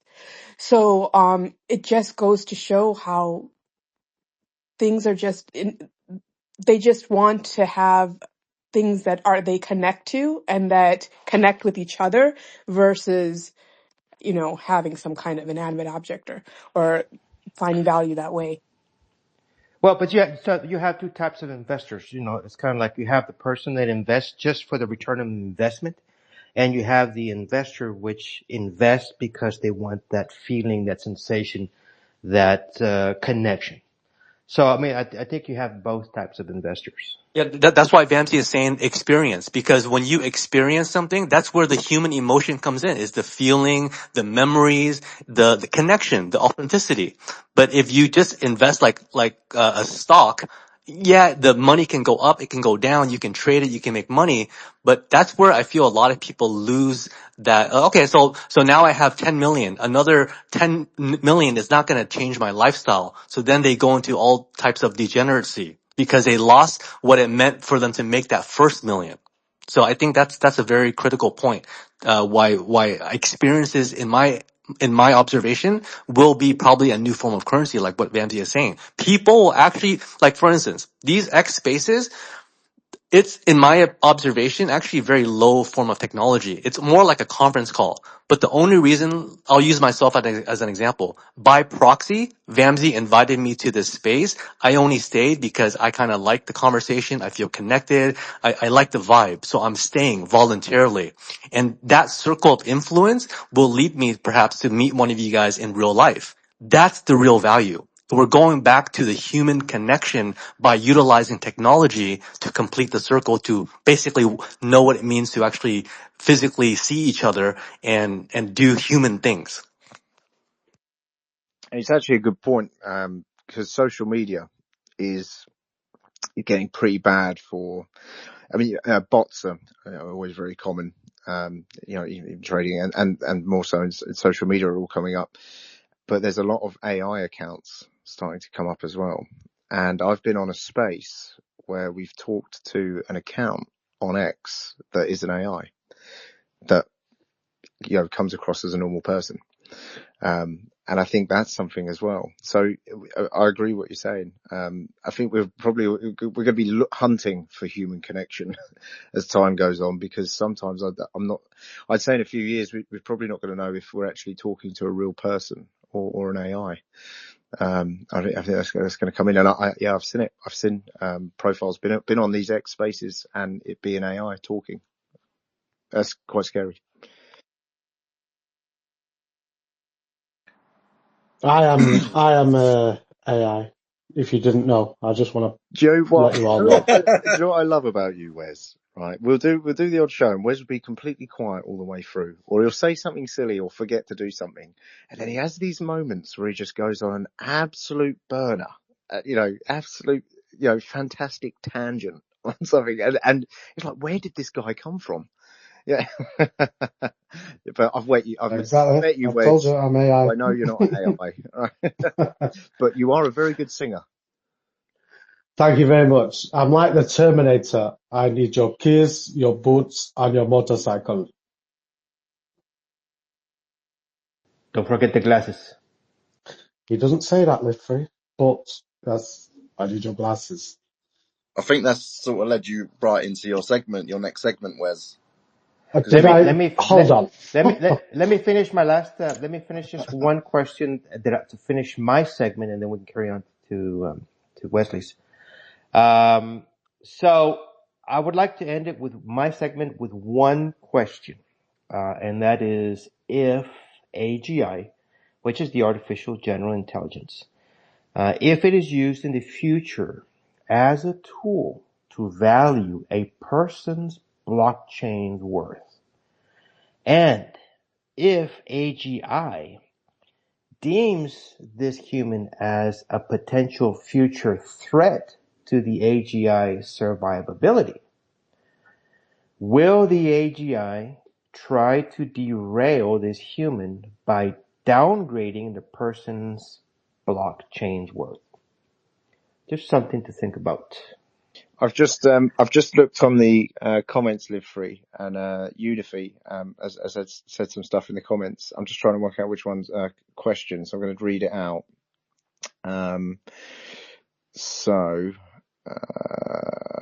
Okay, so one of them is, how do we find fair value for a human? There are many subjective perspectives. My family may deem me priceless, yet others couldn't care less of my existence. So a fair question. How do we deem value of someone? If you're going to be tokenized, it would have to be a social value. I mean, whether the community wants to invest by buying that tokenized asset or fractionalized asset or not. It's just simple as that.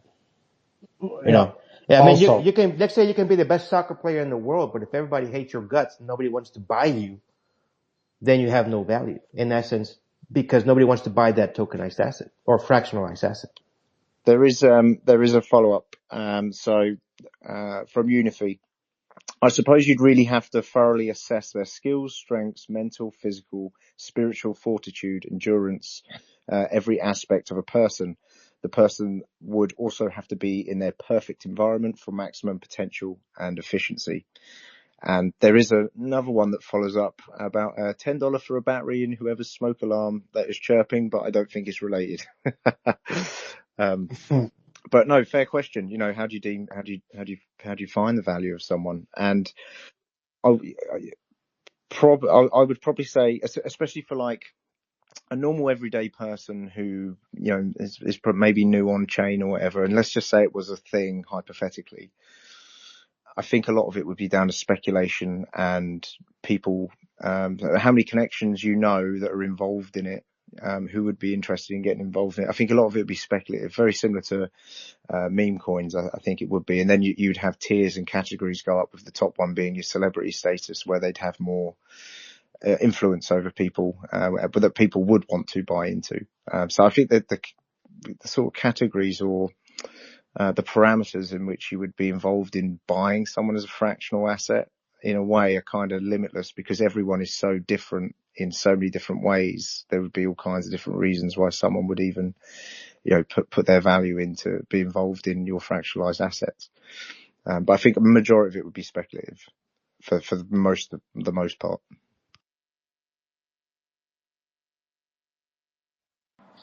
Wes, you want to go into your topic next? You captured me off guard here. I did go through my topic before, but to carry on with it, the Clarity Act. But you had two topics, remember? I think you literally asked for two as well. Here he is. He's back. You actually asked. You actually put yourself down for two. Well, this is what I'm worried about now, because I thought we'd established that I was only doing one topic. So do you want me? We discuss it as a group. We can discuss this So topic, the just, next topic as a group. I Mike, mean, just that's fine. remind me of the topic again, please. Just All remind me right. of the So, title. all right. So it's the topic. So it's on-chain identity versus biodata colonialism, Ah, and the topic is the controversy of using biometric data for on-chain identity systems like WorldCoin. yes. So this, I know exactly what to talk about here. So this comes down firstly, to GDPR. So how can you submit these absolutely personal details, which will be like, you could go to the nth degree here, like how many hairs have I got, follicles on my head, which in my case is not very many, but anyway, you could go to the nth degree on this. And where do you draw the line of whether that is then going to be able to be exploitative? So could you exploit this person? Because I think the main paradigm shift here is that people are already doing this. I go back to my example of Cristiano Ronaldo with his sponsorship deals. I saw him selling a massage machine, and he wears these football boots made by whoever. But those are forms of tokenizing himself, certainly tokenizing himself, without a doubt. So this is just taking that next transfiguration, if you like. It's changing its form because everything is coming on the blockchain, and we're missing the greater picture here, which is the blockchain. Like, whether we think this is so far removed from the blockchain or not, it's actually the pivotal thing is that it's recorded on the blockchain. Any NFT issued, especially on the XRPL, where we could potentially do this without any Clarity Act's infringements right now. So you could perform this and you wouldn't be infracting upon anything, but you'd just be doing what people are doing anyway, which is, sponsoring, for want of a better word. There is a really good use case for almost having, I don't want to say like biometric data on chain, but like digital IDs or having a verification as a person. And it's actually been a problem with the US for voting. So you could use the blockchain. It wouldn't be so much like tokenizing people or fractionalizing them, but it would be having the identity as a form of signing for a vote, for governments, etc. Because using on chain, because it is immutable, etc. With the stuff you were saying earlier, there is a use case for it in that essence where you have your identity on chain. Is one of them anyway. One of the especially ways. for verification purposes. Exactly that, yeah. Exactly. Yeah. That. And there's some medical reasons as well. So you can verify you are who you are through biometrics then on chain to confirm with medical stuff. But then you go a step further, and we haven't touched upon this tonight, but I think it's a crucial element as well. The healthcare service could benefit from this kind of technology more than anybody. If you was tokenized yourself in the medical environment, your organs would be tokenized, but don't think of it where we're going to sell your organs. Think of it, right, we know everything about your organ here. We know you've got a mass here. We know you've got a fatty liver here. We know your pancreas isn't working. We know your platelet counts. We know your white blood cell counts. And this could be for the betterment of a human being if you used it in such a way. So it all comes down to use. I wouldn't say use case, because use case is universal. It's what we choose to take for the case to use. And that's always been the downfall, many a downfall, but also the totally spontaneous eruptions that human beings have had in terms of technological breakthroughs or, inventions that have propelled us. So I always bring it down to what does the human being choose to do with this technology?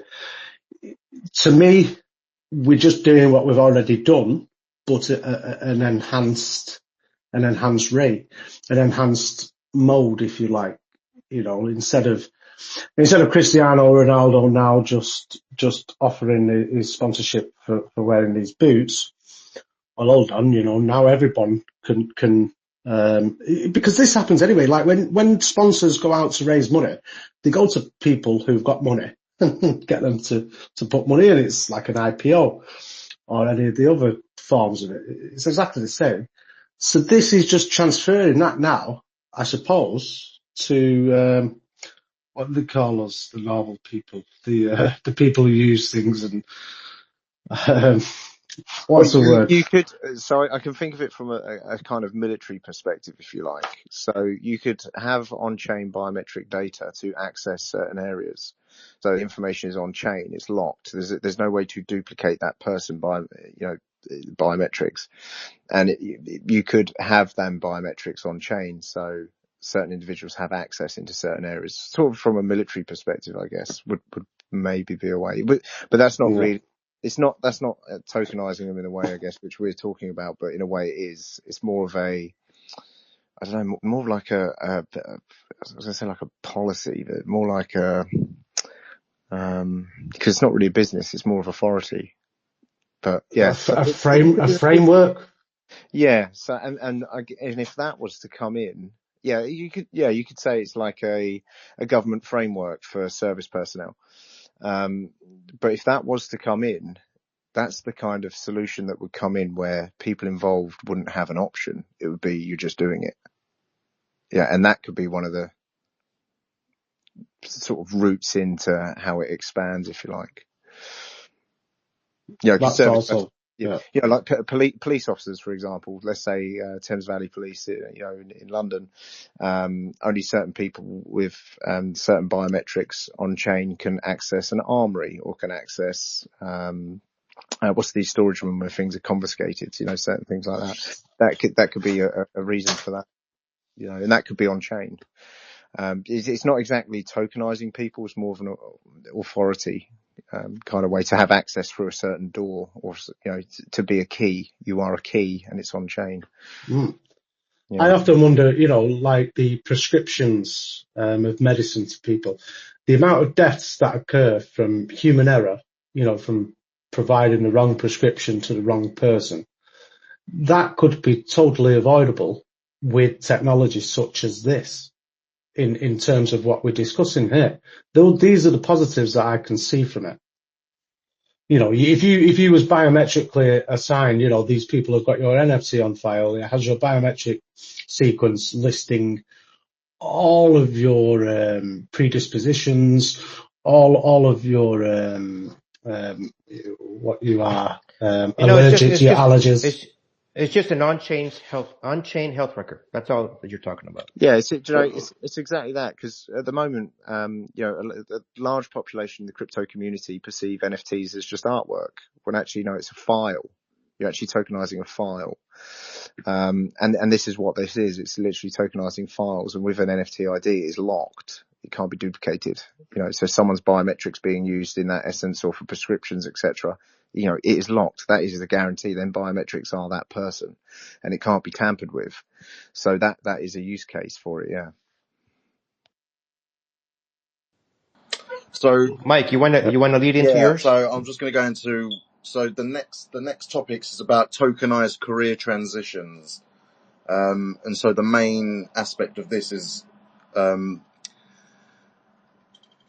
Oh, bloody hell, I just literally had it in my head. Yes, DAOs, or if you want to say DAOs. DAOs, yes, Yeah. DAOs. No, do you know why I just said that? That's why I just said that, because I was thinking of that song that Liv Free's playing. Yeah, DAO. Alright, anyway, so yeah, DAOs. So I was just going to quickly read through what it is. Oh, before I do that, I just want to say that what I was talking about before, that episode of that program, it wasn't a film, it was a series, and it was called American Horror Stories, and it was season 3, episode 2. So if anyone Tom Cruise and the organs?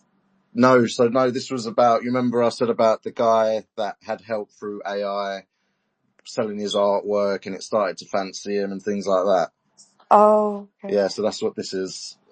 So that's the series that it's from. So if anyone wants to watch that, it's season 3, episode 2 of American Horror Stories.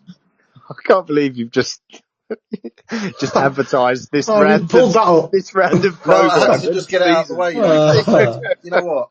I No said more. it earlier on, and I wanted to deliver, and now my conscience No, is fair enough. clear. I delivered. That's it. Back to the segment, right? So back to Deus. All right. All right. So yeah. So a day.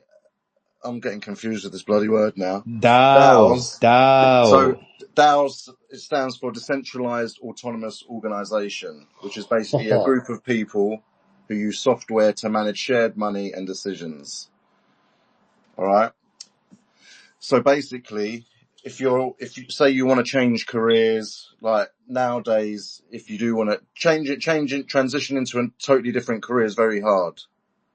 But with help of a DAO, that means you then become your own kind of startup company, and people can then invest money into you to then upskill yourself. And then later on, say when you earn more money in that job, say you go from, I don't know, £25,000 to £50,000. Now, you know, the people who invested in you, you start paying them back. And obviously, like anything, you give them a bit of interest on that. They've helped you, you help them. So that's kind of that in a nutshell is what that is. And to be honest, I think that's like, it's very empowering, because that way, if there's, say you've got family members or people close to you, like they do GoFundMe pages and things like that nowadays. It's kind of like that. Go on, Dan. Oh, you've lost me now. I forgot what I was going to say. You literally put your hands up 2 seconds ago.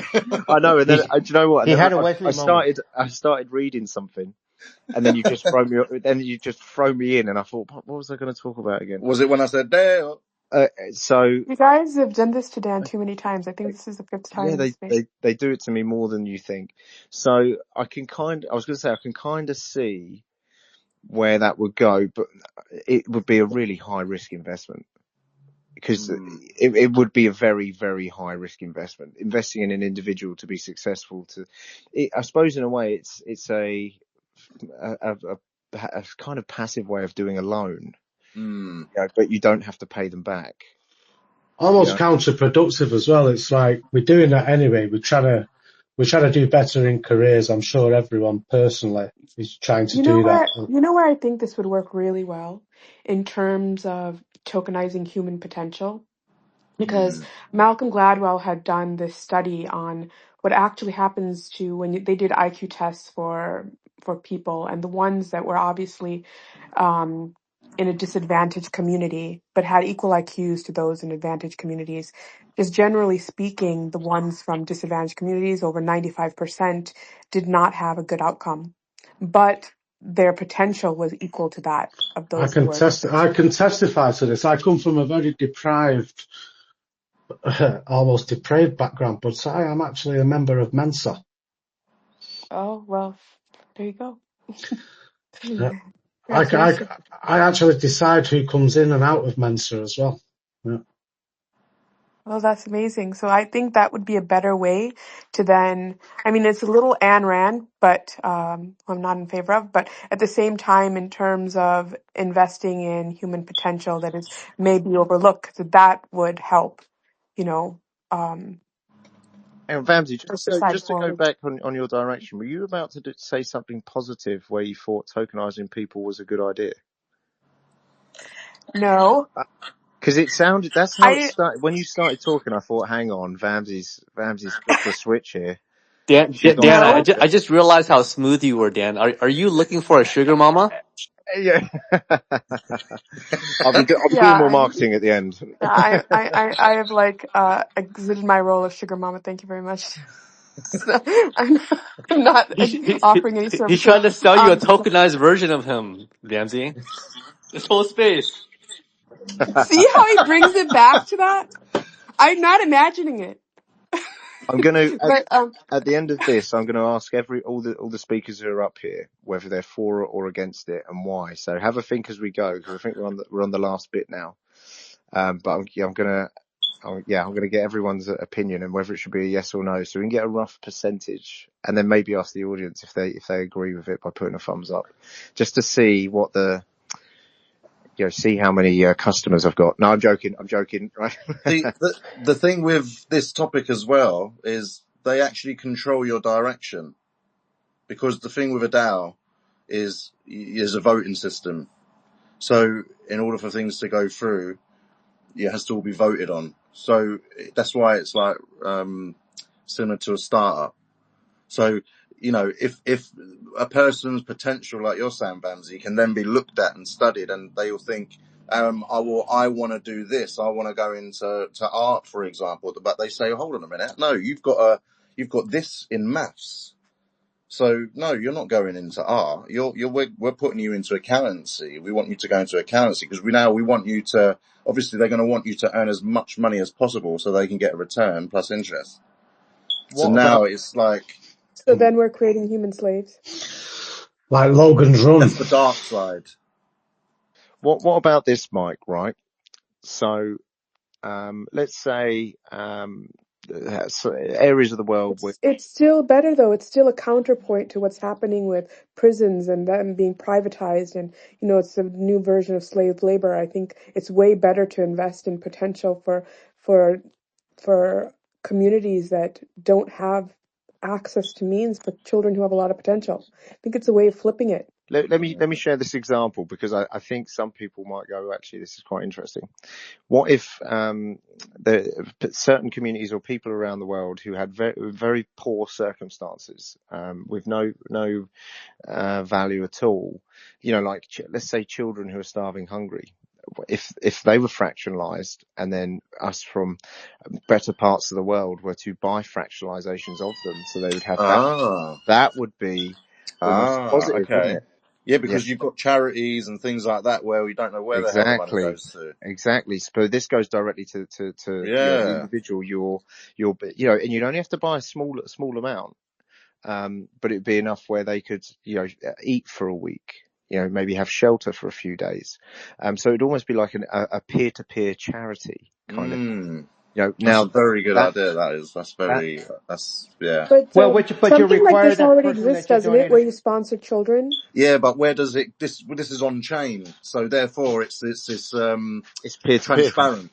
Yes, peer-to-peer. Yeah, but what would you require of that kid, of that child? I mean, wouldn't it just be easier just to do a blockchain donation as opposed to fractionalizing the child? Well, yeah, it would be. There's multiple ways to do it. I'm just throwing an example there that you could do a peer-to-peer way of almost sending money for the benefit of their future. You have a fractionalization of their assets, so you're actually invested in them. They may end up doing well in the future, and then you get a return. But you would have to assume that it's charitable in nature, and you're doing it for the betterment of their future, because it's like not regular charity. It's not actually a charity. You're actually just buying some of their fractional assets. So you're not affecting the sovereignty. That's an important word here. The person issuing the assets, if you like, in this case, the poor child who needs help. Well, it's direct, isn't it? It's direct. It's not going from this place to that not place. A charity company, but how do you guarantee that they get it? Because charities, I think every 25, every pound, for every pound that they earn, they get 25p. Did you know that? It's not just that. You're deleting the vehicle of what this was created for in terms of tax deductions. The whole charitable nature and why people give is also taken from. You talk of the tax deductions, and that is the main reason why such debauchery exists within charitable organisations. The amount of stories of charities not giving anywhere near the amount that should go to, and the amount of corruption involved, and disgusting people actually involved in charities. I am extremely dubious of any charity. I do not give to charity. I would give to a person on the street, hand to hand, like we say, peer to peer. So, and this is one aspect that I think really could be a great driving use case for the almost the tokenization of people, because you could make sure that it is going, and you wouldn't want to send it to the person because the person might be, under great influence of drugs, maybe under hardship, may owe a load of money out. So, but you could target that and direct it where it goes to where you want it to go. And that just brings me on as well to the next point of tax as well. Imagine, if you could tokenize your MP. That would totally reform the voting scandals, wouldn't it? If you could do it like that. Keir Starmer wouldn't be in. If we, in the UK, So he would be gone. then, do you think that would make things more personal or less personal? I'm not sure, Vanzi. I think it's how we use it, which has always been the case upon the precipice of everything. I always go back to the dot-com bubble because I was there personally for that, the dot-com boom. And people were questioning the same things then, is this the end of society? Is it a new echelon of society? Is it an enhancement of us?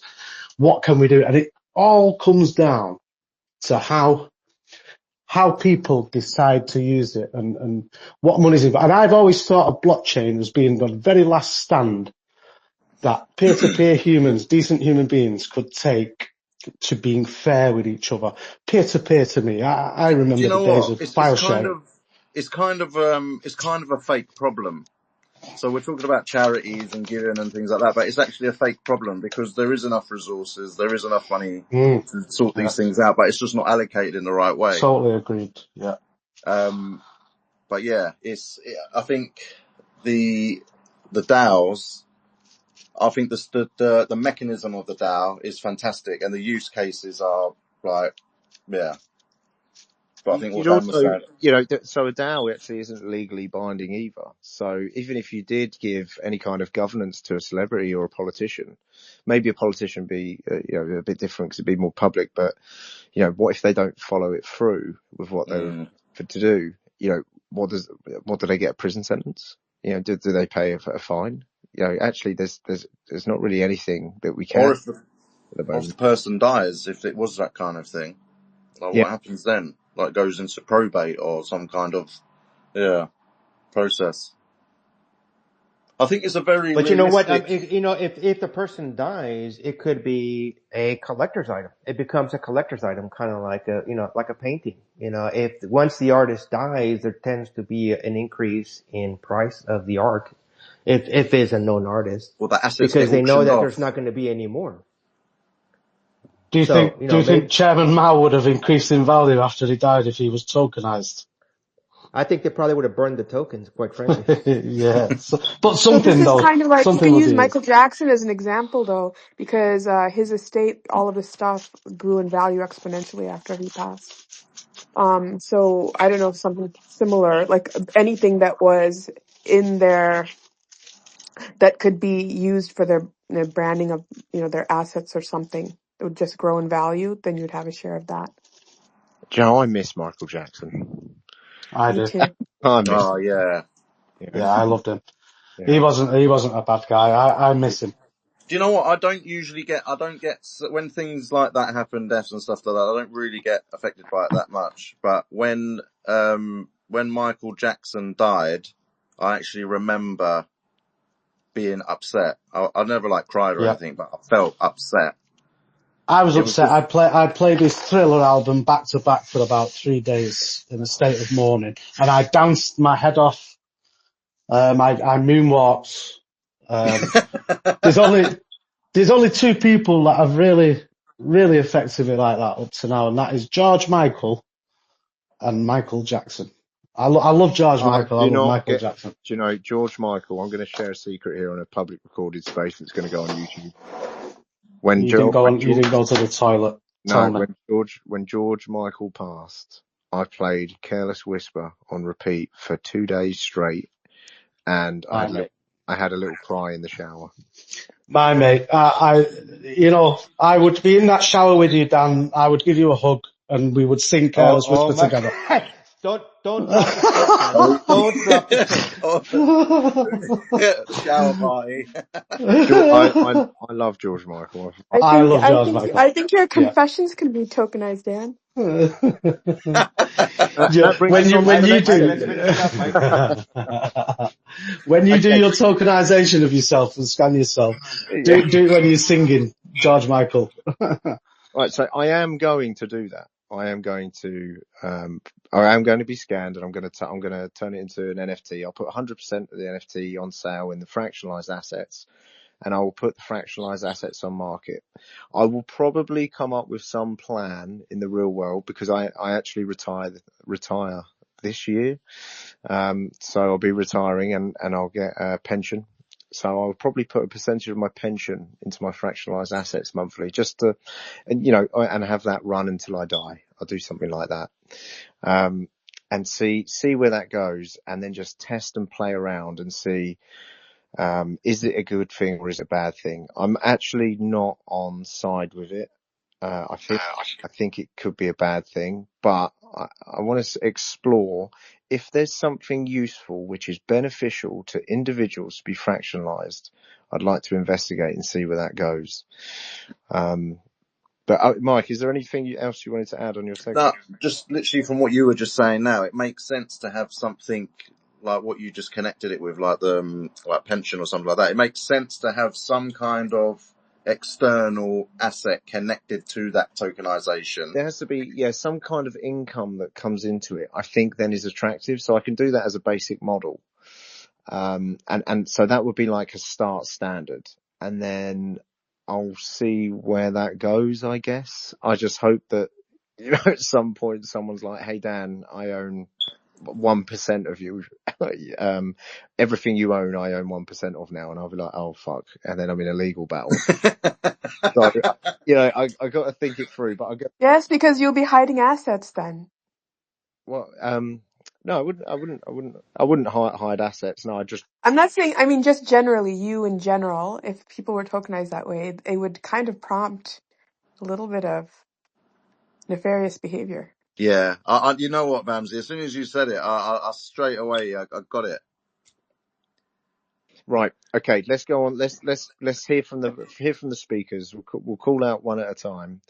So we'll find out, are you for tokenizing people or are you against it? And then a reason why. And I'll call out each individual. So we'll start with Mr. Live Free. Share us your thoughts. Okay, I was going to say, it's like, I'm wondering if you're going to put some sort of limitations of how much I think ownership you're going to we'll keep get. it yes or no. Do you agree Oof. it should be something we do? And explain a little bit why. Well, with it being just vague that I own or somebody would own any kind of percentage of me or my body or my life or my future, I would say no, because it's way too vague. You give too much control to somebody in the unknown. If it be more of, they own a percentage of my future book that I'm writing, okay, that's different because you actually are stipulating exactly what it goes to. But just a blank, vague, you own 10% of me? No, I do not. Okay. Over to you, Mike. What's your I say yes, and I know there's a side of me that's very like peaceable, like gratitude, all of that.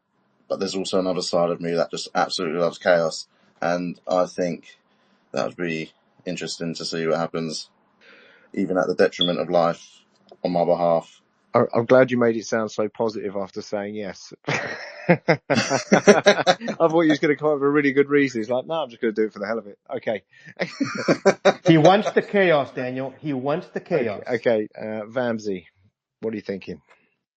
I'm thinking no, because of the negative social impact, I mean, psychological impact on assessing human value Okay. on, on such kind of superficial terms. Okay. Good. Wesley. No, for the simple reason I think we are creating a problem and then providing a solution that doesn't need to be there, that has the absolute potential to be exploited more than exploitation is happening today. Oh, Mike's got a follow up. Go on, Mike. Well, so yeah, okay. Another follow up is I'm all about progress. So I like to go forward, and I do feel that it's something that can be explored. All right, there's good and bad to everything, but it's definitely an avenue that could maybe be explored.